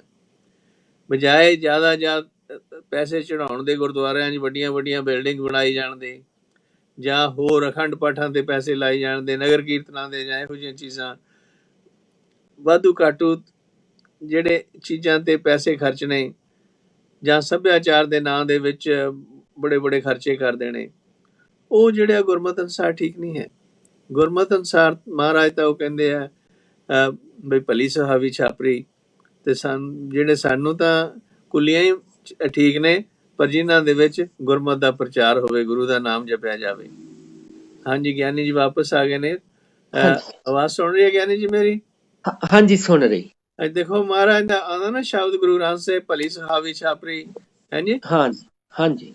ਤੇ ਉਹ ਕਹਿੰਦੇ ਨੇ ਕਿ ਵੀ ਸਾਨੂੰ ਬਜਾਏ ਵੱਡੀਆਂ ਵੱਡੀਆਂ ਬਿਲਡਿੰਗ ਦੇ, ਵੱਡੇ ਵੱਡੇ ਗੁਰਦੁਆਰੇ ਜਿਵੇਂ ਹੋਏ, ਵੱਡੀਆਂ ਵੱਡੀਆਂ ਚੀਜ਼ਾਂ ਜਿਨ੍ਹਾਂ ਦੇ ਅੰਦਰ ਹੋ ਕੁਝ ਨਹੀਂ ਰਿਹਾ ਪ੍ਰੈਕਟੀਕਲ ਰੂਪ ਦੇ ਵਿੱਚ, ਜਿਹੜਾ ਪਰਸਨਲ ਜਾਂ ਸਮਾਜਿਕ ਭਲਾਈ ਦਾ ਕੰਮ ਹੋਵੇ, ਤੇ ਉਹਨਾਂ ਦੇ ਨਾਲੋਂ ਤਾਂ ਸਾਨੂੰ ਕੁਟੀਆ ਹੀ ਚੰਗੀ ਹੈ ਜਿਹਦੇ ਚੋਂ ਕਿ ਬਰੋਬਰਤਾ ਦਾ ਪ੍ਰਚਾਰ ਹੋਵੇ ਤੇ ਸਾਰਿਆਂ ਦਾ ਭਲਾ ਲੋਚਿਆ ਜਾਵੇ। ਜੀ। ਤੇ ਡਾਕਟਰ ਸਾਹਿਬ, ਮੈਂ ਇੱਥੇ ਨਾ ਇੱਕ ਗੱਲ ਹੋਰ ਵੀ ਕਰਨੀ ਚਾਹੁੰਦਾ ਆ ਵੀ ਅਸੀਂ ਦੂਸਰਿਆਂ ਦੀ ਗੱਲ ਤੇ ਕਰ ਲਈ ਆ ਵੀ ਉਹਨਾਂ ਦੇ ਜੀਵਨ ਚ ਨਹੀਂ ਫਰਕ ਆਇਆ, ਤੇ ਹਾਲਾਤ ਸਾਡੇ ਵੀ ਉਦਾਂ ਦੇ ਹੀ ਆ। ਬਹੁਤ ਉਂਗਲਾਂ ਤੇ ਗਿਣੇ ਜਾਣ ਜੋਗੇ ਗੁਰਸਿੱਖ ਹੋਣਗੇ ਜਿਨ੍ਹਾਂ ਦੇ ਜੀਵਨ ਦੇ ਵਿੱਚ ਤਬਦੀਲੀ ਆਈ। ਸਰੀਰਕ ਤੌਰ ਤੇ ਜਿਹੜੇ ਪਹਿਰਾਵੇ ਦੀ ਤਬਦੀਲੀ ਕੋਈ ਵੱਡੀ ਗੱਲ ਨਹੀਂ ਹੁੰਦੀ, ਕਿ ਇਹ ਵੀ ਇੱਕ ਹੈ ਆ, ਪਰ ਇਹਦੀ ਬਹੁਤੀ ਕੀਮਤ ਨਹੀਂ ਗੀ ਜਦੋਂ ਤੱਕ ਅੰਦਰ ਦੀ ਤਬਦੀਲੀ ਨਾ ਆਵੇ। ਆ ਜਿਹੜਾ ਹੁਣ ਹੈਗੀ ਆ ਜਾਤ ਪਾਤ ਦੀ, ਉਹਨਾਂ ਲੋਕਾਂ ਨੂੰ ਦੂਰ ਰੱਖਣ ਦਾ ਕਾਰਨ ਸਾਡਾ ਆਪਣੇ ਜਿਹੜੇ ਹੈਗੇ ਆ ਜਾਤ ਪਾਤ, ਇਹਦਾ ਬੜਾ ਵੱਡਾ ਯੋਗਦਾਨ ਆ। ਪਿੰਡਾਂ ਦੇ ਵਿੱਚ ਗੁਰਦੁਆਰੇ ਵੱਖਰੇ ਵੱਖਰੇ ਬਣੇ ਹੋਏ ਆ, ਰਵਿਦਾਸੀਆਂ ਦੇ ਵੱਖਰੇ ਆ, ਜਿਹੜੇ ਦੂਸਰੇ ਹੈਗੇ ਆ ਬਾਲਮੀਕੀ ਮਜ਼ਹਬੀ ਸਿੰਘ ਉਹਨਾਂ ਦੇ ਅਲੱਗ ਆ, ਜਿਹੜੇ ਰਵਿਦਾਸੀਏ ਸਿੰਘ ਨੇ ਉਹਨਾਂ ਦੇ ਅਲੱਗ। ਵੀ ਉਹਦਾ ਕਾਰਨ ਜਿਹੜਾ ਇਹੋ ਹੀ ਆ ਪਈ ਉੱਥੇ ਵੀ ਹੈਗਾ ਇਹ ਜਾਤ ਪਾਤ, ਵੀ ਹੰਕਾਰ ਜਾਤ ਦਾ ਜਿਹੜਾ ਆ ਉਹ ਛੱਡਿਆ ਨਹੀਂ ਗਿਆ। ਜਦੋਂ ਕਿ ਗੁਰੂ ਸਾਹਿਬ ਜੀ ਨੇ ਬੜੀ ਤਾੜਨਾ ਕੀਤੀ ਸੀ ਕਿ ਜਾਤ ਕਾ ਗਰਭ ਨਾ ਕਰ ਮੂਰਖ ਗਾਵਾਰਾ, ਇਸ ਗਰਭ ਤੇ ਚੱਲਣਾ ਬਹੁਤ ਵਿਕਾਰਾ। ਇੱਥੋਂ ਤੱਕ ਕਿ ਕਈ ਡੇਰਿਆਂ ਦੇ ਵਿੱਚ ਮੈਂ ਸੁਣਿਆ ਕਿ ਇੱਧਰ ਭੁੱਚੋਵਾਲ ਕੋਈ ਹੈਗਾ ਡੇਰਾ, ਤੇ ਉੱਥੇ ਉੱਚ ਜਾਤੀਆਂ ਲਈ ਭਾਂਡੇ ਵੱਖਰੇ ਆ, ਦੂਸਰਿਆਂ ਵਾਸਤੇ ਵੱਖਰੇ ਆ। ਇੱਕ ਬੜੀ ਸਾਡੀ ਪ੍ਰਮੁੱਖ ਸੰਸਥਾ, ਉਹਦੇ ਵਿੱਚ ਵੀ ਮੈਂ ਸੁਣਿਆ ਸੀਗਾ ਕਿ ਦੂਸਰੇ ਭਾਂਡੇ ਹੋਰ ਸੇਵਾ ਭਾਵੇਂ ਕਰ ਲਏ, ਪਰ ਲੰਗਰ ਦੇ ਵਿੱਚ ਬਣਾਉਣ ਦੀ ਸੇਵਾ ਨਹੀਂ ਸੀ ਕਰਨ ਦਿੱਤੀ ਜਾਂਦੀ, ਜਿਨ੍ਹਾਂ ਨੂੰ ਮਜ਼ਹਬੀ ਸਿੰਘ ਜਾਂ ਇਹੋ ਜਿਹਾ ਕਿਹਾ ਜਾਂਦਾ ਸੀਗਾ। ਸਿੱਖ ਤੇ ਸਿੱਖ ਆ, ਸਿੰਘ ਸਿੰਘ ਆ, ਉਹਦੇ ਨਾਲ ਮਜ਼ਹਬੀ ਜਾਂ ਰਵਿਦਾਸੀ ਆ ਜਾਂ ਉਹ ਜਾਤ ਤੇ ਰਹਿ ਹੀ ਨਹੀਂ ਜਾਂਦੀ ਜਦੋਂ ਸਿੱਖ ਸਿੱਖ ਬਣ ਜਾਂਦਾ, ਗੁਰੂ ਦਾ ਪੁੱਤਰ। ਤੇ ਜਿਹੜਾ ਕੋਈ ਗੁਰਸਿੱਖ ਸੁਣਦਾ ਆ ਉਹਨਾਂ ਦੇ ਅੰਦਰ ਇਹ ਗੱਲ ਜਿਹੜੀ ਆ ਸਮਝ ਲੈਣੀ ਚਾਹੀਦੀ ਆ ਕਿ ਜੇ ਅਸੀਂ ਆਪਣੇ ਅੰਦਰੋਂ ਇਹ ਜਾਤ ਪਾਤ ਦਾ ਕੋਡ ਨਹੀਂ ਕੱਢਦੇ ਤੇ ਅਸੀਂ ਗੁਰੂ ਦੇ ਬਹੁਤ ਵੱਡੇ ਗੁਰਮਤਿ ਦੇ ਦੁਸ਼ਮਣ ਆ ਤੇ ਗੁਰੂ ਦੇ ਅਸੀਂ ਦੇਣਦਾਰ ਆ। ਬਿਲਕੁਲ ਸਹੀ ਹੈ ਗੱਲ ਤੁਹਾਡੀ। ਇਹਦੇ ਵਿੱਚ ਇਹਨੂੰ ਦੇਖੋ, ਅਸੀਂ ਆਪਣੇ ਆਪ ਨੂੰ ਕਹਿੰਦੇ ਅਸੀਂ ਸਿੱਖ ਹਾਂ, ਵੀ ਸਿੱਖ ਇੱਕ ਵੱਖਰੀ ਕੌਮ ਆ। ਸਾਡੀਆਂ ਆਦਤਾਂ ਹਿੰਦੂ ਵਾਲੀਆਂ ਨੇ, ਅਸੀਂ ਵੱਖਰੀ ਕੌਮ ਕਿਵੇਂ ਹੋ ਗਏ ਜੀ? ਅਸੀਂ ਲੋਕਾਂ ਨੂੰ ਕਹੀ ਜਿਹੜਾ ਸਿੱਖ ਬਰੋਬਰ ਆ, ਆਦਮੀ ਔਰਤ ਬਰੋਬਰ ਨੇ, ਸਿੱਖ ਸਾਰੇ ਬਰੋਬਰ ਨੇ ਇੱਕ ਦੂਜੇ ਦੇ। ਲੋਕਾਂ ਦੀ ਅੱਖਾਂ ਦੇ ਵਿੱਚ ਕਿੰਨਾ ਕੁ ਘੱਟਾ ਪਾਈ ਜਾਵਾਂਗੇ ਜਦੋਂ ਕਿ ਸਾਡੇ ਐਕਚੁਅਲ ਸੁਸਾਇਟੀ ਜਿਹੜੀ ਆ ਉਹਦੇ ਵਿੱਚ ਨਾ ਤਾਂ ਔਰਤ ਦੀ ਕਦਰ ਹੈ ਜ਼ਿਆਦਾ, ਤੇ ਨਾ ਹੀ ਉਹਦੇ ਵਿੱਚ ਬਰੋਬਰਤਾ ਹੈਗੀ ਹੈ। ਹਾਂਜੀ ਜਿਵੇਂ ਕਿ ਤੁਸੀਂ ਡਾਕਟਰ ਗੁਰਦੁਆਰਿਆਂ ਦੀ ਮਿਸਾਲ ਦਿੱਤੀ ਹੈ, ਹਾਂਜੀ ਹਾਂਜੀ ਭਾਂਡਿਆਂ ਦੀ ਮਿਸਾਲ ਦਿੱਤੀ ਹੈ, ਤੇ ਅਸੀਂ ਫਿਰ ਲੋਕਾਂ ਨੂੰ ਕਿਸ ਮੂੰਹ ਨਾਲ ਉੱਚੀ ਉੱਚੀ ਦੱਸਦੇ ਹਾਂ ਕਿ ਵੀ ਸਿੱਖ ਤਾਂ ਜੀ ਯੂਨੀਵਰਸਲ ਧਰਮ ਹੈ, ਸਿੱਖ ਤਾਂ ਜੀ ਬਰੋਬਰਤਾ ਦੇ ਪੁਜਾਰੀ ਨੇ, ਸਿੱਖ ਇਸ ਤਰ੍ਹਾਂ ਲੋਕਾਂ ਨੂੰ ਦੱਸਦੇ ਸੀ ਇਹ ਗੱਲਾਂ। ਹਾਂਜੀ ਡਾਕਟਰ ਸਾਹਿਬ ਮੈਂ ਜਦੋਂ ਪੜ੍ਹਦਾ ਸੀ ਨਾ 8ਵੀਂ ਕਲਾਸ ਦੇ ਵਿੱਚ, ਤੇ ਜਿੱਥੇ ਜਿਹੜੇ ਮੈਂ ਪਿੰਡ ਜਾਂਦਾ ਸੀ ਪੜ੍ਹਨ ਵਾਸਤੇ, ਉੱਥੇ ਇੱਕ ਗੁਰਸਿੱਖ ਪਰਿਵਾਰ ਸੀਗਾ, ਬੜੇ ਚੜ੍ਹਦੀ ਕਲਾ ਦੇ, ਸਾਰੇ ਹੀ ਅੰਮ੍ਰਿਤਧਾਰੀ, ਕੀਰਤਨੀਏ ਤੇ ਬਾਣੀ ਪੜ੍ਹਨ ਵਾਲੇ ਸੀਗੇ। ਤੇ ਉੱਥੇ ਇੱਕ ਦਿਨ ਮੈਂ ਉਹਨਾਂ ਦੇ ਕੋਲ ਬੈਠਾ, ਉਹ ਪਿਆਰ ਵੀ ਸਾਡਾ ਸਿੱਖੀ ਕਰਕੇ ਬਣਿਆ ਕਿ ਮੈਂ ਵੀ ਅੰਮ੍ਰਿਤ ਛਕਿਆ ਹੋਇਆ ਹੈਗਾ, ਤੇ ਉਹ ਮੈਨੂੰ ਬੁਲਾ ਲੈਂਦੇ ਸੀ ਘਰ। ਇੱਕ ਦਿਨ ਮੈਂ ਬੈਠਾ, ਉਹ ਗੁਰਸਿੱਖ ਦੇ ਨਾਲ ਗੱਲ ਕਰਦਾ ਸੀ, ਉਹ ਤੇ ਵੈਸੇ ਮੇਰੇ ਪਿਤਾ ਜੀ ਦੀ ਉਮਰ ਤੋਂ ਥੋੜੇ ਹੀ ਛੋਟੇ ਹੋਣੇ ਆ, ਤੇ ਉਹਨਾਂ ਦੀ ਘਰ ਵਾਲੀ ਪਾਣੀ ਲੈ ਕੇ ਆਈ ਨਲਕੇ ਤੋਂ, ਬਾਲਟੀ ਤਗੜੀ ਸੀਗੀ, ਭਾਰੀ ਸੀਗੀ, ਤੇ ਉਹਦੀ ਸਲਵਾਰ ਨਾਲ ਲੱਗ ਗਈ ਬਾਲਟੀ, ਕੁਦਰਤੀ ਆ ਲੱਗ ਜਾਂਦੇ ਭਾਰਾ ਬਰਤਨ। ਹਾਂਜੀ ਤੇ ਉਹਨਾਂ ਨੇ ਨਾ ਉਹਦੀ ਇੰਨੀ ਬੇਅਦਬੀ ਕੀਤੀ, ਇੰਨਾ ਉਹਨੂੰ ਬੁਰਾ ਭਲਾ ਕਿਹਾ ਵੀ ਤੂੰ ਇਹ ਸਲਵਾਰ ਕਿਉਂ ਲੱਗਣ ਦਿੱਤੀ ਆ ਬਾਲਟੀ ਨੂੰ। ਤੇ ਸਾਡਾ ਉਹ ਜਿਹੜਾ ਸਿੱਖੀ ਦਾ ਸਿਧਾਂਤ ਆ ਕਿ ਏਕ ਜੋਤ ਦੋਏ ਮੂਰਤੀ ਧਨ ਪਿਰ ਕਹੀਏ ਸੋਏ, ਉਹ ਮੈਨੂੰ ਸਮਝ ਨਹੀਂ ਲੱਗਦੀ ਵੀ ਉਹ ਸਿਰਫ ਪੜ੍ਹਨ ਵਾਸਤੇ ਹੀ ਆ ਜਾਂ ਵੀ ਉਹਦੇ ਤੇ ਕੁਛ ਅਮਲ ਵੀ ਕਰਨਾ ਚਾਹੀਦਾ। ਉਹ ਮੈਨੂੰ ਬੜੀ ਤਕਲੀਫ ਹੋਈ ਵੀ ਨਾ ਤੇ ਉਹ ਵਿਚਾਰੀ ਬੋਲਣ ਜੋਗੀ, ਤੇ ਕਿੰਨੀ ਬੇਅਦਬੀ ਉਹਨੇ ਮਹਿਸੂਸ ਕੀਤੀ ਹੋਊਗੀ, ਤੇ ਜੇ ਸਲਵਾਰ ਲੱਗ ਗਈ ਬਾਲਟੀ ਨੂੰ ਤੇ ਫਿਰ ਕੀ ਹੋ ਗਿਆ। ਨਹੀਂ ਬਿਲਕੁਲ ਤੁਹਾਡੀ ਗੱਲ ਠੀਕ ਹੈ। ਸੋ ਇਹੀ ਗੱਲ ਆ ਵੀ ਸਾਡਾ ਕਰਤੱਵ ਜਿਹੜਾ ਉਹ ਹੋਰ ਹੈ ਤੇ ਅਸੀਂ ਗੱਲਾਂ ਕੋਈ ਹੋਰ ਕਰਦੇ ਆ। ਜਿੰਨਾ ਚਿਰ ਸਾਡੀ ਕਹਿਣੀ ਤੇ ਕਰਨੀ ਇੱਕ ਨਹੀਂ ਹੁੰਦੀ, ਜੋ ਕਿ ਗੁਰਸਿੱਖੀ ਦੇ ਵਿੱਚ ਉਹਦਾ ਘੜੀ ਘੜੀ ਜ਼ਿਕਰ ਆਉਂਦਾ ਹੈ, ਗੁਰਬਾਣੀ ਦੇ ਵਿੱਚ ਸਾਨੂੰ ਉਪਦੇਸ਼ ਦਿੱਤਾ ਜਾਂਦਾ ਹੈ, ਤੇ ਅਸੀਂ ਕਿਵੇਂ ਇੱਕ ਨਿਰਾਲੀ ਕੌਮ ਬਣ ਸਕਦੇ ਹਾਂ, ਰਹਿ ਸਕਦੇ ਹਾਂ।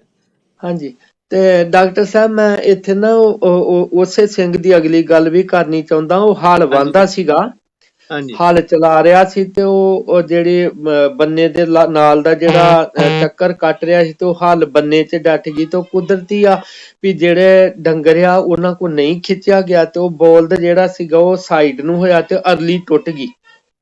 ਹਾਂਜੀ ਜਦੋਂ ਅਰਲੀ ਟੁੱਟ ਗਈ ਤੇ ਉਹ ਇੰਨਾ ਗੁੱਸੇ 'ਚ ਆਇਆ, ਇੰਨਾ ਉਹਨੂੰ ਕੁੱਟਣ ਲੱਗ ਪਿਆ ਬਲਦ ਨੂੰ, ਉਹਨੂੰ ਹੁੱਜਾਂ ਮਾਰੇ ਪ੍ਰਾਣੀ ਦੀਆਂ। ਤੇ ਉਹ ਕੁਦਰਤੀ ਤੌਰ ਤੇ ਅਸੀਂ ਜਦੋਂ ਕੋਈ ਸੋਟੀ ਮਾਰੇ ਤੇ ਅਸੀਂ ਅੱਗੇ ਹੱਥ ਕਰ ਦਿੰਨੇ ਆ, ਤੇ ਪਸ਼ੂਆਂ ਦੇ ਕੋਲ ਤੇ ਹੱਥ ਹੈ ਨਹੀਂ, ਤੇ ਉਹ ਆਪਣਾ ਸਿਰ ਹੀ ਕਰਦੇ ਅੱਗੇ। ਉਹ ਬੋਲਦ ਨੇ ਆਪਣਾ ਸਿਰ ਕੀਤਾ ਤੇ ਉਹਦੀ ਅੱਖ ਦੇ ਵਿੱਚ ਪ੍ਰਾਣੀ ਵੱਜੀ ਤੇ ਅੱਖ ਨਿਕਲ ਗਈ। ਕਿੰਨੇ ਅਫਸੋਸ ਦੀ ਗੱਲ ਹੈ।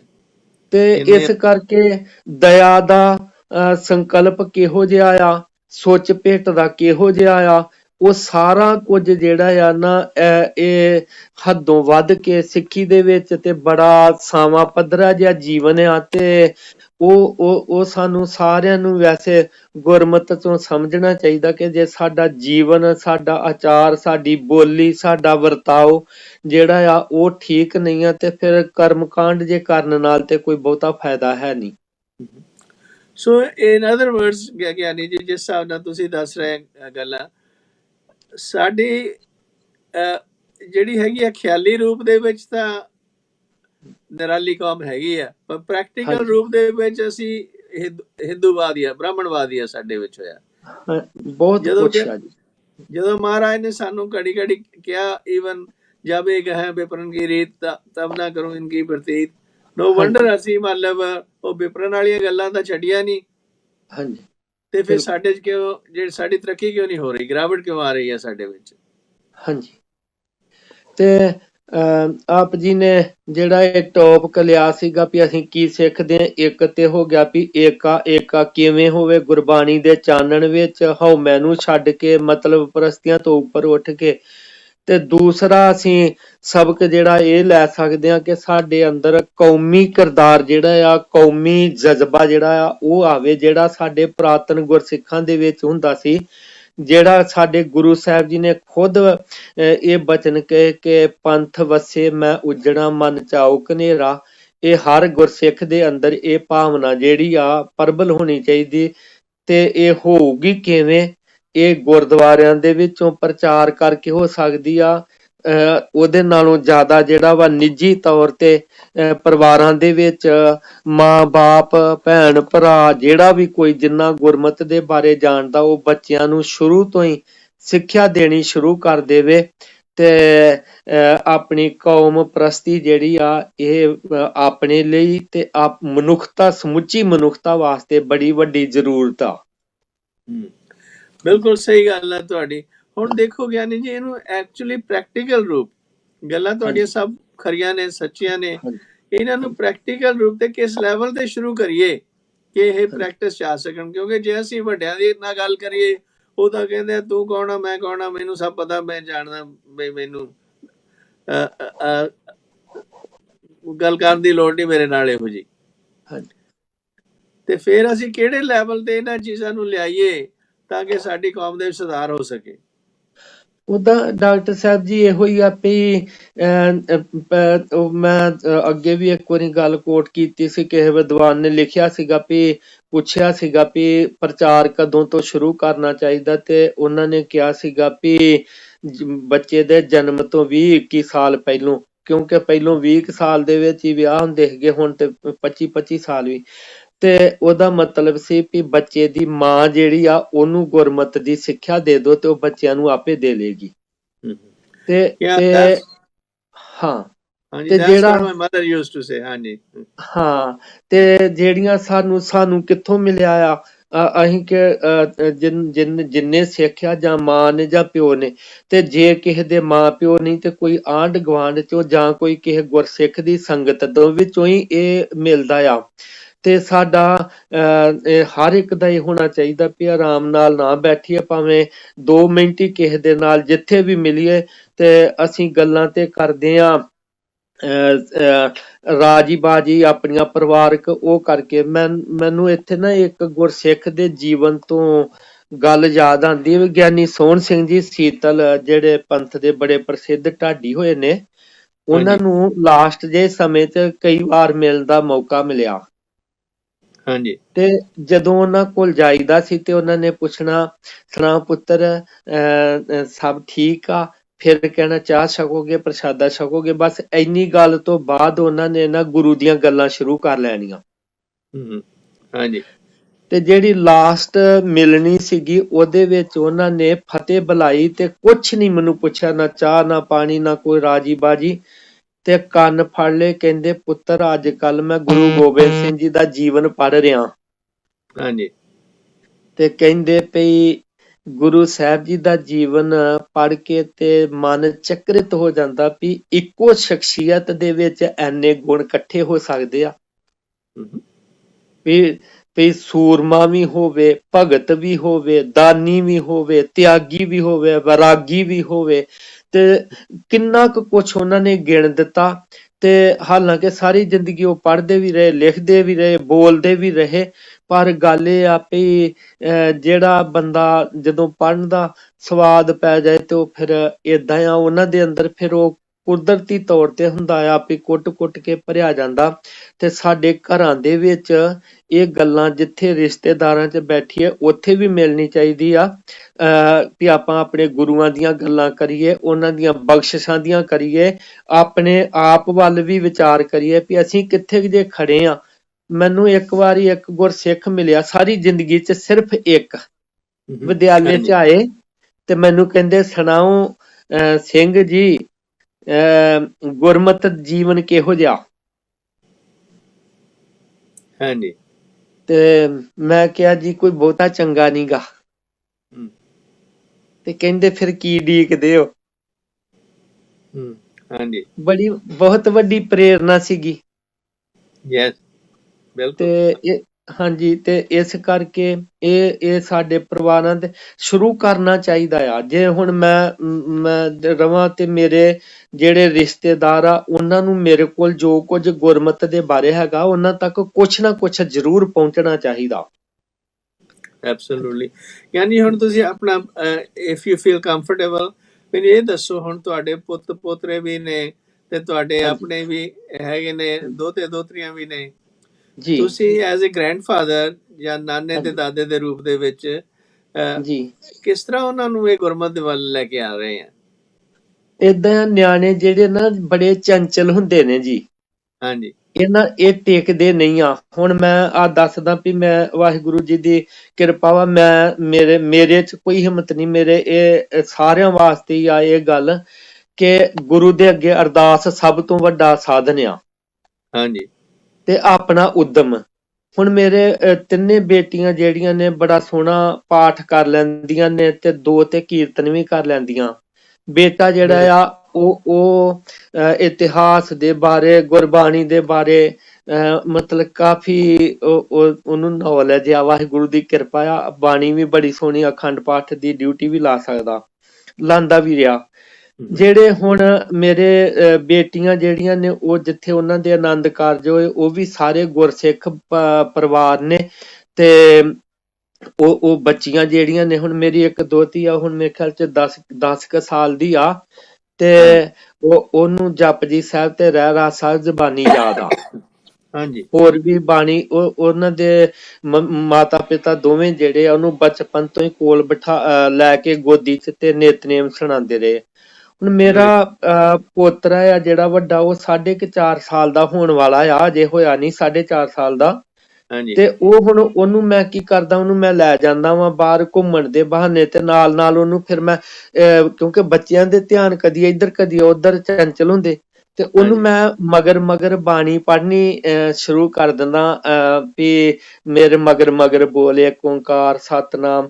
ਤੇ ਤੁਸੀਂ ਮੈਨੂੰ ਖੁਸ਼ੀ ਵੀ ਆ ਵੀ ਵਾਹਿਗੁਰੂ ਜੀ ਨੇ ਕਿਰਪਾ ਕੀਤੀ ਆ, ਹੁਣ ਉਹ 20 ਪੌੜੀਆਂ ਤੱਕ ਪਾਠ ਜਿਹੜਾ ਜ਼ਬਾਨੀ ਜਪਜੀ ਸਾਹਿਬ ਜੀ ਦਾ ਉਹ ਕਰਨ ਲੱਗ ਗਿਆ। Very nice, very nice. ਹਾਂਜੀ, ਬਹੁਤ ਖੁਸ਼ੀ ਦੀ ਗੱਲ ਆ ਇਹ, ਜਿਹੜੇ ਤੁਸੀਂ ਆਪਣੇ ਪ੍ਰੈਕਟੀਕਲ ਲੈਸਨ ਜਿਹੜੇ ਨੇ ਜਾਂ ਪ੍ਰੈਕਟੀਕਲ ਐਕਸਪੀਰੀਅੰਸ ਸ਼ੇਅਰ ਕਰ ਰਹੇ ਆ। I think that's wonderful. Hopefully ਬਹੁਤ ਕਾਫੀ ਲੋਕ ਸੁਣ ਰਹੇ ਹੋਣਗੇ ਉਹਨਾਂ ਨੂੰ, ਤੇ ਉਹਨਾਂ ਦੇ ਵੀ ਕੋਈ ਮਨ ਦੇ ਵਿੱਚ ਚਾਅ ਪੈਦਾ ਹੋਵੇ ਕਿ ਵੀ ਅਸੀਂ ਕਿਵੇਂ ਆਪਣੇ ਘਰਾਂ ਦੇ ਵਿੱਚ ਇਹ ਚੀਜ਼ਾਂ ਪ੍ਰੈਕਟੀਕਲ ਰੂਪ ਦੇ ਵਿੱਚ ਲੈ ਕੇ ਆਈਏ। ਬਾਕੀ ਮੈਂ ਜਦੋਂ ਗੁਰੂ ਸਾਹਿਬ ਦੇ ਸਨਮੁਖ ਗੁਰਦੁਆਰੇ ਚ ਵੀ ਤੇ ਅੱਗੋਂ ਪਿੱਛੋਂ ਵੀ, ਕਿਉਂਕਿ ਗੁਰੂ ਤੇ ਸਦਾ ਸਾਡੇ ਨਾਲ ਆ, ਤੇ ਇਹੋ ਅਰਦਾਸ ਕਰੀਦੀ ਆ ਕਿ ਸੰਸਾਰਿਕ ਪੱਖੋਂ ਕੁਝ ਮਿਲੇ ਨਾ ਮਿਲੇ, ਉਹ ਤੇ ਹਰ ਬੰਦੇ ਨੇ ਆਪਣੀ ਕਿਰਤ ਕਰਕੇ ਤੇ ਕੁਛ ਨਾ ਕੁਛ ਕਮਾ ਲੈਣਾ। ਪਰ ਜਿਹੜੀ ਸਿੱਖੀ ਆ, ਜੇ ਇਹ ਕੋਲ ਆ ਤੇ ਸਾਰਾ ਕੁਛ ਹੀ ਆ। ਤੇ ਵਾਹਿਗੁਰੂ ਜੀ ਕਿਰਪਾ ਕਰਿਓ ਕਿ ਬੱਚਿਆਂ ਨੂੰ ਸਿੱਖੀ ਤੋਂ ਨਾ ਦੂਰ ਹੋਣ ਦਿਓ, ਇਹੋ ਅਰਦਾਸ। ਦੈਟਸ ਵੰਡਰਫੁਲ, ਇਹੀ ਕਰਨੀ ਚਾਹੀਦੀ ਹੈ। ਤੇ ਗਿਆਨੀ ਜੀ ਦੇਖੋ, ਇੱਕ ਬਾਬਾ ਬੁੱਢਾ ਜੀ ਦੀ ਕਹਾਣੀ ਆਉਂਦੀ ਹੈ ਕਿ ਵੀ ਪਹਿਲੀ ਦਫਾ ਜਦੋਂ ਉਹਨਾਂ ਦਾ ਮਿਲਾਪ ਹੋਇਆ ਗੁਰੂ ਸਾਹਿਬ ਦੇ ਨਾਲ ਜੀ, ਤੇ ਉਹ ਛੋਟੀ ਉਮਰ ਦੇ ਸੀਗੇ, ਤੇ ਬਾਕੀ ਦੇ ਸਾਰੇ ਅਧਖੜ ਉਮਰ ਦੇ ਸੀ। ਤੇ ਉਹ ਸਤਸੰਗ ਪੂਰਾ ਹੋਣ ਤੋਂ ਬਾਅਦ ਚ ਮਹਾਰਾਜ ਪੁੱਛਦੇ ਆ ਵੀ ਕਾਕਾ ਤੂੰ ਕਿਵੇਂ ਆਇਆ? ਹਾਂਜੀ, ਤੇ ਉਹਨਾਂ ਨੇ ਕਹਿੰਦੇ ਵੀ ਦੱਸਿਆ ਵੀ ਮਹਾਰਾਜ ਮੈਂ ਲੱਕੜੀਆਂ ਦੇਖ ਰਿਹਾ ਸੀ, ਬਣ ਰਹੀਆਂ ਸੀਗੀਆਂ। ਪਹਿਲਾਂ ਛੋਟੀ ਲੱਕੜੀਆਂ ਨੂੰ ਅੱਗ ਲੱਗਦੀ ਸੀ, ਫਿਰ ਵੱਡੀਆਂ ਨੂੰ ਜੀ। ਤੇ ਮੈਂ ਸੋਚਿਆ ਮੈਂ ਇਸ ਉਮਰ ਤੇ ਚਲਿਆ ਗਿਆ ਤੇ ਮੇਰਾ ਵੀ ਪਾਰ ਉਤਾਰਾ ਹੋ ਜਾਏਗਾ, ਮੈਂ ਵੀ ਕੋਈ ਸਿੱਖ ਲੂੰਗਾ। ਫਿਰ ਮਹਾਰਾਜ ਕਹਿੰਦੇ ਵੀ ਕਾਕਾ ਤੂੰ ਹੈ ਤਾਂ ਛੋਟੀ ਉਮਰ ਦਾ, ਪਰ ਤੇਰੀ ਅਕਲ ਬੁੱਢਿਆਂ ਵਾਲੀ ਹੈ। ਉੱਥੋਂ ਉਹਨਾਂ ਦਾ ਨਾਂ ਇਹ ਬੁੱਢਾ ਜੀ ਪੈ ਗਿਆ। ਠੀਕ ਹੈ ਗੱਲ? ਇਹ ਏਦਾਂ ਮਿਲਦਾ ਵਾ ਇਤਿਹਾਸ ਦੇ ਵਿੱਚ ਕਿ ਉਹਨਾਂ ਨੂੰ ਗੁਰੂ ਸਾਹਿਬ ਜੀ ਨੇ ਸਹਿਜ ਸੁਭਾਅ ਕਿਹਾ ਵੀ ਕਾਕਾ ਤੇਰਾ ਨਾਂ ਕੀ? ਕਹਿੰਦਾ ਬੂੜਾ। ਤੇ ਗੁਰੂ ਜੀ ਕਹਿੰਦੇ ਗੱਲਾਂ ਤੇਰੀਆਂ ਬੁੱਢਿਆਂ ਵਾਲੀਆਂ ਨੇ, ਹੈ ਤੂੰ ਬੱਚਾ ਹੀ ਆ। ਤੇ ਉੱਥੋਂ ਉਹਨਾਂ ਨੂੰ ਬਾਬਾ ਬੁੱਢਾ ਕਹਿਣ ਲੱਗ ਪਏ। ਤੇ ਗੱਲ ਇਹ ਆ ਵੀ ਮੈਂ ਕਈ ਵਾਰ ਸੋਚਦਾ ਵੀ ਹਰ ਬੰਦੇ ਦੇ ਵਿੱਚ ਹਰ ਤਰ੍ਹਾਂ ਦੀ ਸੰਭਾਵਨਾ ਵਾ, ਬਦਮਾਸ਼ ਬਣਨ ਦੀ ਵੀ ਆ, ਚੋਰ ਠੱਗ ਬਣਨ ਦੀ ਵੀ ਆ, ਤੇ ਭਗਤ ਬਣਨ ਦੀ ਵੀ ਆ। ਤੇ ਉਹ ਉਂਗਰ ਨਾਲ ਕਿਹੜਾ ਪੱਖ ਆ, ਜਿਹੋ ਜੀ ਸੰਗਤ ਮਿਲ ਜੇ, ਜਿਹੋ ਜਿਹਾ ਉਹਨੂੰ ਪ੍ਰਵਾਹ। ਕਈ ਵਾਰ ਵਾਹਿਗੁਰੂ ਦੀ ਕਿਰਪਾ ਨਾਲ ਕੋਈ ਪੂਰਬਲੇ ਕਰਮ ਵੀ ਹੋ ਸਕਦੇ ਆ ਕਿ ਬਾਬਾ ਬੁੱਢਾ ਜੀ ਜਿਹੜੇ ਨੇ ਅਕਸਰ ਸੰਗਤਾਂ ਉਧਰ ਨੂੰ ਜਾਂਦੀਆਂ ਸੀਗੀਆਂ। ਰਮਦਾਸ ਰਹਿੰਦੇ ਸੀਗੇ ਤੇ ਪਰੇ ਰਾਵੀ ਤੋਂ ਪਾਰ ਕਰਤਾਰਪੁਰ ਆ, ਤੇ ਉਹ ਪੁੱਛਦੇ ਹੋਣਗੇ ਕਿੱਧਰ ਚੱਲੇ, ਤੇ ਉਹ ਗੱਲਾਂ ਬਾਤਾਂ ਉਹਨਾਂ ਦੇ ਅੰਦਰ, ਤੇ ਉਹ ਜਿਹੜੀ ਤੁਸੀਂ ਕਹਾਣੀ ਸੁਣਾਈ ਆ ਬਹੁਤ ਲੋਕਾਂ ਨੂੰ ਪਤਾ ਆ। ਤੇ ਉਹ ਗੱਲ ਇਹ ਆ ਵੀ ਬੱਚਿਆਂ ਦੇ ਮਨ ਦੇ ਵਿੱਚ ਇਹ ਗੱਲ ਜਿਹੜੀ ਅਕਸਰ ਤੇ ਕਿਸੇ ਨਾ ਕਿਸੇ ਤੋਂ ਭਰੀ ਗਈ ਨਾ, ਵੀ ਜ਼ਿੰਦਗੀ ਜਿਹੜੀ ਆ ਵੀ ਇਹਦਾ ਪਤਾ ਨਹੀਂ ਆ। ਤੇ ਤਾਂ ਹੀ ਉਹਦੇ ਅੰਦਰ ਉਹਨਾਂ ਦੇ ਅੰਦਰ ਇਹ ਖਿਆਲ ਆਇਆ ਤੇ ਉਹਨਾਂ ਨੇ ਪੁੱਛਿਆ ਹੀ ਜਾ ਕੇ ਇਹ ਸੀਗਾ ਵੀ ਮਹਾਰਾਜ ਵੀ ਮੌਤ ਕੀ ਹੁੰਦੀ ਆ ਤੇ ਮਾਰ ਕੇ ਬੰਦਾ ਕਿੱਥੇ ਜਾਂਦਾ ਆ ਤੇ ਜੀਵਨ ਕਿਵੇਂ ਸਵਾਰਿਆ ਜਾ ਸਕਦਾ, ਇਹ ਗੱਲਾਂ ਉਹਨਾਂ ਦੇ ਅੰਦਰ ਸੀਗੀਆਂ। ਹਾਂਜੀ, ਇਸੇ ਤਰ੍ਹਾਂ ਗਿਆਨੀ ਜੀ ਜਿਵੇਂ ਗੁਰੂ ਰਾਮਦਾਸ ਜੀ ਆਪਣੀ ਬਾਣੀ ਦੇ ਵਿੱਚ ਲਿਖਦੇ ਆ ਵੀ ਰੁਲਦੇ ਫਿਰਦੇ ਸੀਗੇ ਵੀ ਸਤਿਗੁਰ ਨੇ ਜੀ ਆਪਦੇ ਨਾਲ ਜੋੜ ਲਿਆ। ਹਾਂਜੀ, ਸ਼ਬਦਾਂ ਦਾ ਕਿਸ ਤਰ੍ਹਾਂ ਦਾ ਕਿਉਂਕਿ ਹਾਂਜੀ ਉਹ ਹੈਗਾ ਹਮ ਰੁਲਤੇ ਫਿਰਤੇ ਕੋਈ ਬਾਤ ਨਾ ਪੁੱਛਤਾ ਗੁਰ ਸਤਿਗੁਰ ਸੰਗ ਕੀਰੇ ਹਮ ਥਾਪੇ। ਹਾਂਜੀ, ਉਹਨਾਂ ਤੇ ਵੀ ਸੰਗਤ ਦਾ ਹੀ ਅਸਰ ਹੋਇਆ ਕਿਉਂਕਿ ਜਦੋਂ ਘੁੰਗਣੀਆਂ ਵਗੈਰਾ ਵੇਚਦੇ ਸੀਗੇ ਤੇ ਉਹਨਾਂ ਦੇ ਜਾਂ ਛੋਲੇ ਵਗੈਰਾ ਜਿਹੜੇ ਵੇਚ ਰਹੇ ਸੀਗੇ ਉਹਨਾਂ ਨਾਲ ਸੰਗਤਾਂ ਲੈ ਕੇ ਜਾਂਦੀਆਂ ਸੀ ਜਾਂ ਆਪਣੇ ਲਈ ਵਰਤਦੀਆਂ ਸੀ ਤੇ ਹੌਲੀ ਹੌਲੀ ਉਹਨਾਂ ਨਾਲ ਮੇਲ ਜੋਲ ਦੇ ਨਾਲ ਉਹਨਾਂ ਦੇ ਮਨ 'ਚ ਵੀ ਸ਼ੌਕ ਪੈਦਾ ਹੋ ਗਿਆ, ਗੁਰੂ ਅਮਰਦਾਸ ਜੀ ਦੇ ਕੋਲੇ ਜਾਣ ਲੱਗੇ। ਹਾਂਜੀ, ਇਸ ਤਰ੍ਹਾਂ ਦੀ ਕੋਈ ਗੱਲ ਹੈ? ਹਾਂਜੀ, ਉਹਨਾਂ ਦੇ ਇੱਕ ਤੇ ਬਚਪਨ ਦੇ ਵਿੱਚ ਹੀ 2 ਸਾਲਾਂ ਦੇ ਹੀ ਜਦੋਂ ਮਾਤਾ ਜੀ ਗੁਜ਼ਰ ਗਏ ਸੀ, 7 ਸਾਲਾਂ ਦੀ ਉਮਰ 'ਚ ਪਿਤਾ ਜੀ ਵੀ ਗੁਜ਼ਰ ਗਏ ਤੇ ਭੈਣ ਭਰਾ ਹੋਰ ਕੋਈ ਹੈ ਨਹੀਂ ਤੇ ਰਿਸ਼ਤੇਦਾਰ ਕਿਸੇ ਸਾਕ ਅੰਗ ਨੇ ਬਾਂਹ ਨਹੀਂ ਫੜੀ ਤੇ ਇੱਧਰ ਨਾਨਕੇ ਪਰਿਵਾਰ 'ਚ ਬਜ਼ੁਰਗ ਨਾਨੀ ਜੀ ਸੀਗੇ ਉਹ ਫਿਰ ਲੈ ਆਏ ਆਪਣੇ ਨਾਲ। ਉਹ ਕੁਦਰਤੀ ਵਾਹਿਗੁਰੂ ਦੀ ਕਿਰਪਾ ਨਾਲ ਉਹ ਇਹਨਾਂ ਦੇ ਨਾਨਕੇ ਜਿਹੜੇ ਸੀਗੇ ਬਾਸਰ ਕੇ ਪਿੰਡ ਜਿੱਥੇ ਗੁਰੂ ਅਮਰਦਾਸ ਜੀ ਮਹਾਰਾਜ ਜੀ ਦਾ ਸੀਗਾ ਤੇ ਜਿੱਦਾਂ ਲੋਕ ਆਏ ਉਹਨਾਂ ਨੂੰ ਹੌਸਲਾ ਦੇਣ ਲਈ ਗੁਰੂ ਅਮਰਦਾਸ ਜੀ ਵੀ ਆਏ ਤੇ ਉਹਨਾਂ ਦਾ ਫਿਰ ਖਿਆਲ ਰੱਖਣ ਲੱਗ ਪਏ। ਉਹਨਾਂ ਨੂੰ ਗੁਰਮਤ ਦੀ ਸੋਝੀ ਵੀ ਫਿਰ ਗੁਰੂ ਅਮਰਦਾਸ ਜੀ ਮਹਾਰਾਜ ਜੀ ਤੋਂ ਹੀ ਮਿਲੀ। ਉਹ ਜਦੋਂ ਗੋਇੰਦਵਾਲ ਵਸਾਇਆ ਤੇ ਉੱਥੇ ਨਾਲ ਹੀ ਇਹਨਾਂ ਨੂੰ ਵੀ ਲੈ ਗਏ ਤੇ ਉੱਥੇ ਸੇਵਾ ਵੀ ਕਰਦੇ ਰਹੇ ਤੇ ਸਤ ਸੰਗਤ ਵੀ ਕਰਦੇ ਰਹੇ। ਉਹਦੇ ਵਿੱਚੋਂ ਰੰਗ ਜਿਹੜਾ ਸੀਗਾ ਗੁਰਮਤ ਦਾ ਲੱਗ ਗਿਆ ਤੇ ਇੰਨੀ ਉੱਚੀ ਪਦਵੀ ਤੱਕ ਪਹੁੰਚ ਕੇ ਗੁਰੂ ਸਾਹਿਬ ਜੀ ਨੇ ਆਪਣੀ ਬੇਟੀ ਦਾ ਉਹਨਾਂ ਦੇ ਜੀਵਨ ਨੂੰ ਵੇਖ ਕੇ ਬੀਬੀ ਭਾਨੀ ਜੀ ਦਾ ਰਿਸ਼ਤਾ ਵੀ ਕਰ ਦਿੱਤਾ ਤੇ ਫਿਰ ਤਾਂ ਹੀ ਉਹਨਾਂ ਨੇ ਇਹ ਗੱਲ ਜਿਹੜੀ ਫਿਰ ਢੁੱਕ ਜਾਂਦੀ ਆ ਕਿ ਜੋ ਹਮਰੀ ਬਿਦ ਹੋਤੀ ਮੇਰੇ ਸਤਿਗੁਰਾ ਸਾ ਬਿਦ ਤੁਮ ਹਰ ਜਾਣੋ ਆਪੇ। ਉਹਨਾਂ ਨੂੰ ਯਾਦ ਆਇਆ ਹੋਊਗਾ ਕਿ ਜਦੋਂ ਬਚਪਨ 'ਚ ਯਤੀਮ ਹੋ ਗਏ ਤੇ ਗਲੀਆਂ ਦੇ ਵਿੱਚ ਰੁਲਦਾ ਫਿਰਦਾ ਸਾਂ ਤੇ ਤੁਸੀਂ ਆਪ ਹੀ ਜਾਣਦੇ ਹੋ ਵੀ ਮੈਂ ਤੇ ਹੁਣ ਇਹ ਕੀੜਾ ਜਿਹੜਾ ਥਾਪਿਆ ਗਿਆ ਗੁਰੂ ਦੀ ਬਖਸ਼ਿਸ਼ ਦੇ ਨਾਲ। ਦੇਖੋ ਕਿੰਨੀ ਨਿਮਰਤਾ ਦੇ ਸ਼ਬਦ ਹੈ, ਨਾਲੇ ਪਿਛੋਕੜ ਨਹੀਂ ਭੁਲਾਇਆ ਉਹਨਾਂ ਨੇ। ਨਾ ਜੀ ਪਿਛੋਕੜ ਜੀ। ਇਸੇ ਤਰ੍ਹਾਂ ਦੇਖੋ ਆਪਣੇ ਜਿਹੜੇ ਮਾਡਰਨ ਟਾਈਮ ਤੇ ਭਗਤ ਪੂਰਨ ਸਿੰਘ ਪਿੰਗੜਵਾਲਾ ਵਾਲੇ ਹੋਏ ਆ, ਉਹਨਾਂ ਦੀ ਵੀ ਕੁਛ ਮੈਂ ਬੜੀ ਪੁਰਾਣੀ ਗੱਲ ਸਟੋਰੀ ਸੁਣੀ ਸੀ ਕਿ ਵੀ ਉਹਨਾਂ ਦੇ ਵੀ ਕੁਛ ਇਸ ਤਰ੍ਹਾਂ ਦੀ ਗੱਲ ਸੀਗੀ ਕਿ ਉਹ ਉਹਨਾਂ ਦੀ ਮਾਂ ਜਾਂ ਨਾਨੀ ਲੈ ਆਈ ਸੀ ਉਹਨਾਂ ਨੂੰ ਆਪਣੇ ਕੋਲੇ ਤੇ ਉਹ ਫਿਰ ਹੌਲੀ ਹੌਲੀ ਇੱਧਰ ਜਾਣ ਲੱਗੇ। ਗੁਰਦੁਆਰਾ ਜਿਹੜਾ ਆਪਣੇ ਗੁਰੂ ਅਰਜਨ ਦੇਵ ਜੀ ਦਾ ਸੀਗਾ ਡੇਰਾ ਸਾਹਿਬ ਪਾਕਿਸਤਾਨ ਦੇ ਵਿੱਚ, ਕੁਛ ਉਹਦੇ ਬਾਅਦ ਵਾਕਫੀ ਦਿਓ ਤੁਹਾਡੇ ਕੋਈ ਯਾਦ ਹੋਵੇ? ਹਾਂਜੀ, ਉਹਨਾਂ ਦੇ ਜੀਵਨ 'ਚ ਮੈਂ ਪੜ੍ਹਿਆ ਆ ਕਿ ਉਹਨਾਂ ਦੇ ਮਾਤਾ ਜੀ ਉੱਥੇ ਸੇਵਾ ਕਰਦੇ ਸੀ, ਉਹ ਵੀ ਉਹਨਾਂ ਦੇ ਨਾਲ ਗੁਰਦੁਆਰੇ ਜਾਇਆ ਕਰਦੇ ਸੀਗੇ ਤੇ ਉਸ ਸੇਵਾ ਦੇ ਵਿੱਚੋਂ ਹੀ ਉੱਥੇ ਕਹਿੰਦੇ ਨੇ ਕਿ ਕੋਈ ਲੂਲਾ ਸੀਗਾ ਉਹਨਾਂ ਨੇ ਸਾਰੀ ਜ਼ਿੰਦਗੀ ਉਹਨੂੰ ਵਿਚਾਰੇ ਨੂੰ ਆਪਣੇ ਕੋਲ ਰੱਖਿਆ, ਮੋਢਿਆਂ ਤੇ ਚੁੱਕ ਚੁੱਕ ਕੇ ਵੀ ਉਹਨੂੰ ਲੈ ਕੇ ਜਾਂਦੇ ਰਹੇ ਤੇ ਉਹਦਾ ਨਾਂ ਸ਼ਾਇਦ ਪਿਆਰਾ ਸਿੰਘ ਸੀਗਾ ਤੇ ਉਹਨੂੰ ਉਹ ਸੇਵਾ ਕਰਦੇ ਤੇ ਜਦੋਂ ਪਾਕਿਸਤਾਨ ਬਣਿਆ ਤੇ ਉਹਨੂੰ ਉਹ ਨਾਲ ਹੀ ਲੈ ਕੇ ਆਏ ਇੱਧਰ ਹਿੰਦੁਸਤਾਨ ਵਾਲੇ ਪਾਸੇ ਤੇ ਉਹਦੇ ਤੋਂ ਹੀ ਫਿਰ ਉਹ ਪਿੰਗਲਵਾੜੇ ਦਾ ਉਹਨਾਂ ਦੇ ਅੰਦਰ ਖਿਆਲ ਜਿਹੜਾ ਵਾ ਉਤਪੰਨ ਹੋਇਆ ਤੇ ਭਗਤ ਪੂਰਨ ਸਿੰਘ ਜੀ ਜਿਹੜੇ ਆ ਸੱਚਮੁੱਚ ਹੀ ਜੇ ਸਾਡੀ ਸਿੱਖਾਂ ਦੀ ਇੱਕ ਬਦਕਿਸਮਤੀ ਸਮਝ ਲਓ ਜਾਂ ਅਣਗਹਿਲੀ ਸਮਝ ਲਓ ਕਿ ਜਿਹੜੇ ਇਹੋ ਜਿਹੇ ਕੌਮੀ ਹੀਰੇ ਆ ਉਹਨਾਂ ਨੂੰ ਮਾਣ ਨਹੀਂ ਦਿੱਤਾ ਜਾਂਦਾ। ਭੇਖੀ ਜੇ ਤੇ ਪਖੰਡੀ ਜੇ ਲੋਕ ਜਿਹੜੇ ਨੇ ਉਹਨਾਂ ਨੂੰ ਸਾਰਾ ਕੁਝ ਦੇਈ ਜਾਂਦੇ ਆ ਤੇ ਉਹਨਾਂ ਨੇ ਭਗਤ ਜੀ ਦਾ ਤੇ ਮੈਂ ਅੰਮ੍ਰਿਤਸਰ ਪੜ੍ਹਿਆ ਆ 2 ਸਾਲ ਤੇ ਉਹਨਾਂ ਦਾ ਦੇਖਿਆ ਸੀਗਾ। ਉਹ ਸੜਕ ਤੇ ਜਾਂਦਿਆਂ ਜੇ ਕਿਤੇ ਇੱਟਾ ਰੋੜਾ ਪਿਆ ਉਹਨਾਂ ਨੇ ਚੁੱਕ ਲੈਣਾ, ਜੇ ਕਿਤੇ ਗੋਹਾ ਪਿਆ ਆ ਉਹ ਵੀ ਉਹਨਾਂ ਨੇ ਚੁੱਕ ਲੈਣਾ ਆ ਤੇ ਸਾਰਾ ਦਿਨ ਉਹ ਬੈਠੇ ਦਰਸ਼ਨੀ ਡਿਓੜੀ ਦੇ ਅੱਗੇ ਨਾਲੇ ਜਾਂ ਪੜ੍ਹਦੇ ਰਹਿਣਾ ਜਾਂ ਲਿਖਦੇ ਰਹਿਣਾ। ਕੋਈ ਆਇਆ ਕੋਈ ਗਿਆ, ਉਹਨਾਂ ਦਾ ਬਹੁਤਾ ਮਕਸਦ ਨਹੀਂ ਸੀ ਉਹਨਾਂ ਨਾਲ, ਉਹ ਸੱਚਮੁੱਚ ਹੀ ਭਗਤ ਸੀਗੇ।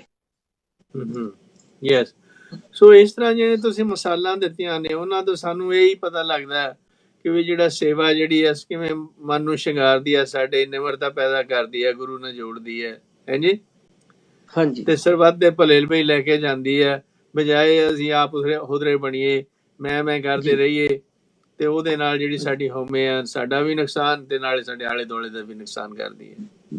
ਜੀ ਸੋ ਇਵੇਂ ਸਾਡੇ ਜਿਹੜੇ 1984 ਦੇ ਵਿੱਚ ਜਿਹੜੇ ਹੋਇਆ ਸਾਰਾ ਕੁਛ, ਹੁਣ ਜੇ ਅਸੀਂ ਗਾਂ ਦੇ ਲਈ ਫੇਰ ਤਰੱਕੀ ਕਰਨੀ ਹੈ ਤੇ ਜਿਹੜੀ ਸਾਡੀ ਜੀ ਸੇਵਾ ਕਰਨੀ ਹੈ, ਜਿਹੜੇ ਸਾਡੇ ਲੋਕ ਪਰਿਵਾਰ ਜਿਹੜੇ ਜਿਨ੍ਹਾਂ 'ਚ ਰੋਟੀ ਕਮਾਉਣ ਵਾਲੇ ਖਤਮ ਹੋ ਗਏ, ਹਾਂਜੀ ਜਿਹੜੇ ਜੀ ਉਹਨਾਂ ਦੇ ਇੰਨੇ ਬੱਚੇ ਮਾਰੇ ਗਏ ਜਾਂ ਇਸ ਤਰ੍ਹਾਂ ਰਹਿ ਗਏ, ਬੇਅਸਰਾ ਹੋ ਗਏ, ਉਹਨਾਂ ਨੂੰ ਅਸੀਂ ਗੌਰਮੈਂਟ ਤੋਂ ਬਜਾਏ ਮੰਗ ਕਰੀ ਜਾਣਦੇ ਵੀ ਗੌਰਮੈਂਟ ਆ ਕਰੇ, ਗੌਰਮੈਂਟ ਆ ਕਰੇ। ਜਿਹੜੀ ਗੌਰਮੈਂਟ ਨੇ ਕੀ ਕਰਨਾ, ਉਹ ਤਾਂ ਲਾਰੇ ਲਾਈ ਜਾਂਦੇ ਆ। ਜਿੰਨਾ ਚਿਰ ਕੌਮ ਆਪਣੇ ਰਿਸੋਰਸਿਸ ਯੂਜ਼ ਨਹੀਂ ਕਰਦੀ ਤੇ ਉਹਨਾਂ ਨੂੰ ਅੱਗੇ ਲਿਜਾਣ ਦੇ ਲਈ ਕਿਵੇਂ ਅਸੀਂ ਏਕਤਾ ਪੈਦਾ ਕਰ ਸਕਦੇ ਹਾਂ ਇਹ ਜੇ ਮਿਸ਼ਨ ਤੋਂ ਬਗੈਰ। ਡਾਕਟਰ ਸਾਹਿਬ ਆ ਜਿਹੜੇ ਆ ਵਿਚਾਰ ਵਟਾਂਦਰੇ, ਇਹਨਾਂ ਦਾ ਕੁਝ ਨਾ ਕੁਝ ਫਾਇਦਾ ਹੁੰਦਾ ਜੇ ਕੋਈ ਸਮਝ ਲਵੇ। ਇਹ ਮੈਂ ਦੱਸਦਾ ਵੀ ਜਿਹੜੇ ਸਿੱਖ ਵਾ ਵਾਹਿਗੁਰੂ ਦੀ ਕਿਰਪਾ ਨਾਲ ਇੰਨੇ ਸਮਰੱਥ ਨੇ ਵੀ ਜੇ ਇਹ ਗੁਰਦੁਆਰਿਆਂ ਤੇ ਸੋਨੇ ਲਾ ਸਕਦੇ, ਸਾਰੀ ਦੁਨੀਆ ਦੇ ਵਿੱਚ ਲੰਗਰ ਚਲਾ ਸਕਦੇ ਆ, ਥੋੜਾ ਜਿਹਾ ਆਪਣੀ ਸੇਵਾ ਨੂੰ ਧਿਆਨ ਚ ਰੱਖ ਲੈਣ ਵੀ ਜਿੱਦਾਂ ਹੁਣ ਹੋਲਾ ਮਹੱਲਾ ਆਨੰਦਪੁਰ ਸਾਹਿਬ ਹੁੰਦਾ ਤੇ ਬਾਰਡਰ ਤੋਂ ਹੀ ਸ਼ੁਰੂ ਹੋ ਜਾਂਦੇ ਆ ਲੰਗਰ, ਇਧਰੋਂ ਗੁਰਦਾਸਪੁਰ ਜਿੱਥੋਂ ਬਾਰਡਰ ਸ਼ੁਰੂ ਹੁੰਦਾ ਉੱਥੋਂ ਹੀ ਲੰਗਰ ਦੂਰ ਦੂਰ ਤੱਕ। ਮੈਂ ਇੱਕ ਵਾਰੀ ਲੁਧਿਆਣੇ ਗਿਆ ਸੀ ਤੇ ਲੁਧਿਆਣੇ ਤੱਕ ਹੀ ਲੰਗਰਾਂ ਦਾ, ਕਿਤੇ ਚਾਹ ਪਕੌੜਿਆਂ ਦਾ, ਕਿਤੇ ਗੰਨੇ ਦੇ ਰਸ ਦਾ, ਕਿਤੇ ਜਲੇਬੀਆਂ ਦਾ, ਕਿਤੇ ਕਈ ਪਦਾਰਥ, ਤੇ ਬੰਦਾ ਜਿਹੜਾ ਕਿੰਨਾ ਕੁ ਲੰਗਰ ਛਕ ਸਕਦਾ। ਤੇ ਸਾਡੇ ਵਿਦਿਆਲੇ ਦੇ ਵਿੱਚ ਵੀ ਲੰਗਰ ਲਾਉਂਦੇ ਗੁਰਮੁਖ ਪਿਆਰੇ, ਤੇ ਮੇਰੇ ਖਿਆਲ ਚ ਕੋਈ 7-8 ਸਾਲ ਹੋ ਗਏ ਆ। ਉਦੋਂ ਮੈਂ ਪੁੱਛਿਆ ਸੀ ਕਿੰਨਾ ਖਰਚ ਹੋਇਆ ਤੇ ਉਦੋਂ ਕਹਿੰਦੇ ਸੀ 4 ਲੱਖ, ਤੇ ਅੱਜ ਮੈਂ ਹਿਸਾਬ ਲਾਨਾ ਵਾ ਵੀ 12-14 ਲੱਖ ਤੱਕ ਪਹੁੰਚ ਗਿਆ ਹੋਊਗਾ ਖਰਚ, ਜੇ ਇੱਕ ਲੰਗਰ ਦੇ ਵਿੱਚ ਇੰਨਾ ਖਰਚ। ਤੇ ਸਿੱਖ ਜਿਹੜੇ ਜੇ ਇਹ ਪੈਸਾ ਜਿਹੜਾ ਆ ਲੰਗਰ ਲੋੜ ਮੁਤਾਬਕ ਲਾ ਕੇ ਤੇ ਉਸ ਪੈਸੇ ਨੂੰ ਆਪਣੇ ਭਰਾਵਾਂ ਦੇ ਵਿੱਚ ਜਿਹੜੇ ਗਰੀਬ ਪਰਿਵਾਰ ਨੇ, ਜਿਹੜੇ ਵਿਚਾਰੇ ਜਿਨ੍ਹਾਂ ਕੋ ਘਰ ਨਹੀਂ ਗੇ, ਕੰਮ ਨਹੀਂ ਗਾ ਕਰਨ ਵਾਲਾ ਕੋਈ, ਉਹਨਾਂ ਦੀ ਮਦਦ ਜਿਹੜੀ ਕਰਨੀ ਕੋਈ ਬਹੁਤਾ ਔਖਾ ਕੰਮ ਨਹੀਂ ਗਾ। ਪਰ ਵਾਹਿਗੁਰੂ ਕਿਰਪਾ ਕਰੇ ਇਸ ਪਾਸੇ ਨੂੰ ਕੌਮ ਦੀ ਸੋਚ ਆਵੇ ਕਿ ਜਿੰਨਾ ਜਿੱਥੇ ਕੋਈ ਹੋ ਸਕਦਾ। ਮੈਂ ਤੇ ਕਹਿੰਦਾ ਵੀ ਬਹੁਤ ਸਾਰੇ ਇਹੋ ਜਿਹੇ, ਮੈਂ ਇੱਥੇ ਆਸਟ੍ਰੇਲੀਆ ਚ ਰਹਿਣਾ ਤੇ ਕਈ ਆ ਜਾਂਦੇ ਨੇ ਸੰਤ ਮਹਾਤਮਾ ਕੇ ਬੀਬੀਆਂ ਦੇ ਵਿਆਹ ਕਰਦੇ ਆ। ਮੈਂ ਕਹਿੰਦਾ ਆ ਕਿ ਇਹੋ ਜਿਹੇ ਲੋਕਾਂ ਨੂੰ ਕਿਸੇ ਨੂੰ ਪੈਸਾ ਨਾ ਦਓ, ਆਪਣੇ ਪਿੰਡ, ਆਪਣੇ ਆਂਢ ਗੁਆਂਢ ਦੇ ਵਿੱਚ ਆਪ ਦੇਖੋ, ਜਿਹਦੇ ਬਾਰੇ ਤੁਸੀਂ ਆਪ ਖੁਦ ਜਾਣਦੇ ਹੋ ਕਿ ਇਹ ਸੱਚਮੁੱਚ ਗਰੀਬ ਆ, ਲੋੜਵੰਦ ਹੈ, ਤੇ ਉਹਦੀ ਆਪ ਤੁਸੀਂ ਆਪਣੇ ਹੱਥੀਂ ਮਦਦ ਕਰੋ। ਤੇ ਜਿਹੜਾ ਤੁਸੀਂ ਕਿਸੇ ਨੂੰ ਪੈਸਾ ਦੇ ਦਿੰਦੇ, ਉਹਦਾ ਕੀ ਪਤਾ ਉਹ ਕਿੱਥੇ ਵਰਤਿਆ ਜਾਣਾ, ਕਿਹੜੇ ਕੰਮ ਲਈ ਵਰਤਿਆ ਜਾਣਾ ਆ। ਹਾਂਜੀ ਬਿਲਕੁਲ ਠੀਕ ਹੈ ਗੱਲ ਤੁਹਾਡੀ ਜੀ ਇਹ।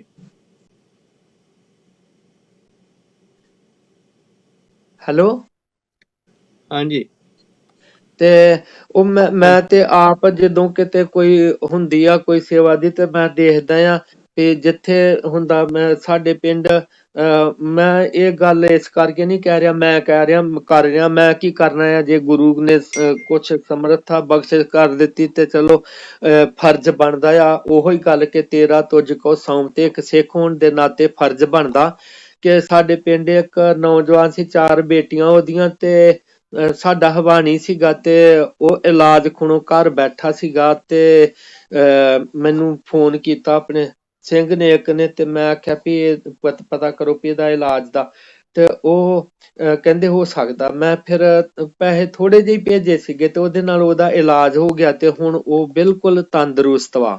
Very nice. ਤੇ ਏਦਾਂ ਹੋਰ ਵੀ ਚਲੋ ਜਿੱਥੇ ਫਰਜ਼ ਬਣਦਾ ਆ ਸਾਡਾ ਕਿ ਜੇ ਵਾਹਿਗੁਰੂ ਨੇ ਸਾਨੂੰ ਬਖਸ਼ਿਸ਼ ਕੀਤੇ, ਜੇ ਆਪਾਂ ਉਸ ਥਾਂ ਤੇ ਆਪ ਆ ਕੇ ਵੇਖੀਏ ਵੀ ਮੇਰੀ ਹਾਲਤ ਉਹੋ ਜਿਹੀ ਹੋ ਜਾਵੇ ਤੇ ਫਿਰ ਮੇਰਾ ਕੀ ਹੋਊਗਾ। ਕਿਉਂਕਿ ਇੱਥੇ ਜ਼ਿੰਦਗੀ 'ਚ ਤੇ ਸਭ ਕੁਝ ਹੀ ਮੁਮਕਿਨ ਆ ਕਿ ਕਿਸੇ ਵੇਲੇ ਵੀ ਕੁਛ ਹੋ ਸਕਦਾ। ਜਲ ਤੇ ਥਲ ਕਰ, ਥਲ ਤੇ ਕੂਆ, ਕੂਬ ਤੇ ਮੇਰ ਕਰਾਵੇ, ਤੇ ਧਰਤੀ ਤੇ ਆਕਾਸ਼ ਚੜਾਵੇ, ਚੜ੍ਹੇ ਆਕਾਸ਼ ਗਿਰਾਵੇ। ਕਿਸੇ ਵੇਲੇ ਵੀ ਕੁਛ ਵੀ ਹੋ ਸਕਦਾ ਹੈ ਕਿ ਵਾਹਿਗੁਰੂ ਦਾ ਸ਼ੁਕਰ ਕਰਨਾ ਚਾਹੀਦਾ। ਤੇ ਸ਼ੁਕਰ ਜਿਹੜਾ ਕੱਲਾ ਜ਼ਬਾਨੀ ਨਹੀਂ, ਉਹ ਇਹੋ ਹੀ ਆ ਕਿ ਉਹੋ ਜਿਹੇ ਲੋੜਵੰਦਾਂ ਦੀ ਮਦਦ ਜਿਹੜੀ ਆ ਉਹ ਕੀਤੀ ਜਾਵੇ, ਜਿੰਨੀ ਸਮਰੱਥਾ ਆ ਉਹ ਕੀਤੀ ਜਾਏ, ਕਿਸੇ ਦਾ ਸਹਿਯੋਗ ਵੀ ਲਿਆ ਜਾਏ ਭਾਵੇਂ।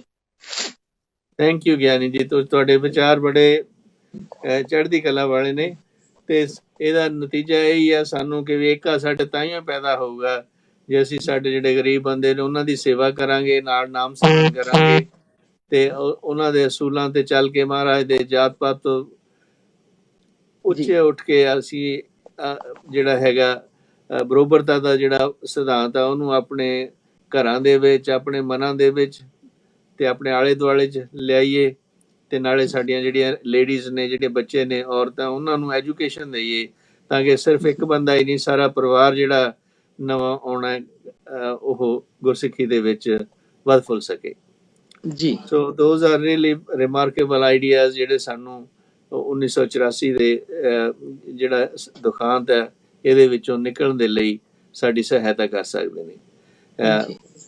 ਤੇ now we have a last word, it's kind of running out of time now. Anything else message you like to give to the ਸੰਗਤ? ਉਹ ਸਾਰੇ ਫਿਰ ਗੱਲ ਉੱਥੇ ਹੀ ਆਂਦੀ ਆ ਵੀ ਗੁਰੂ ਦੀ ਸ਼ਰਨ 'ਚ ਪਈਏ, ਸ੍ਰੀ ਗੁਰੂ ਗ੍ਰੰਥ ਸਾਹਿਬ ਜੀ ਦੀ ਪਾਵਨ ਬਾਣੀ ਨੂੰ ਪੜ੍ਹੀਏ, ਵਿਚਾਰੀਏ ਤੇ ਜੀਵਨ ਦੇ ਵਿੱਚ ਲਿਆਈਏ, ਤੇ ਆਪਣਾ ਜਿਹੜਾ ਸਿੱਖੀ ਦਾ ਬੋਲਬਾਲਾ ਜਿਹੜੀ ਅਰਦਾਸ ਕਰਦੇ ਉਹਦੇ ਲਈ ਉਦਮਸ਼ੀਲ ਹੋਈਏ ਜੀ। ਥੈਂਕ ਯੂ ਜੀ, it is very enlightening, and I want to thank you, and thank you for the audience, and also Meghraj Singh Honi, voice of Mamta nu bhi. So please take part and make this program more and more useful to yourself and other people around, and also participate wherever you can, and don't hesitate to ask any questions. So ਫਤਿਹ ਪ੍ਰਵਾਨ ਕਰਨੀ, ਭੁੱਲਾਂ ਚੁੱਕਾਂ ਦੀ ਖਿਮਾ ਬਖਸ਼ਣੀ। ਵਾਹਿਗੁਰੂ ਜੀ ਕਾ ਖਾਲਸਾ, ਵਾਹਿਗੁਰੂ ਜੀ ਕੀ ਫਤਿਹ। ਵਾਹਿਗੁਰੂ ਜੀ ਕੀ ਫਤਿਹ। Thank you ਜੀ ਗਿਆਨੀ ਜੀ, ਧੰਨਵਾਦ।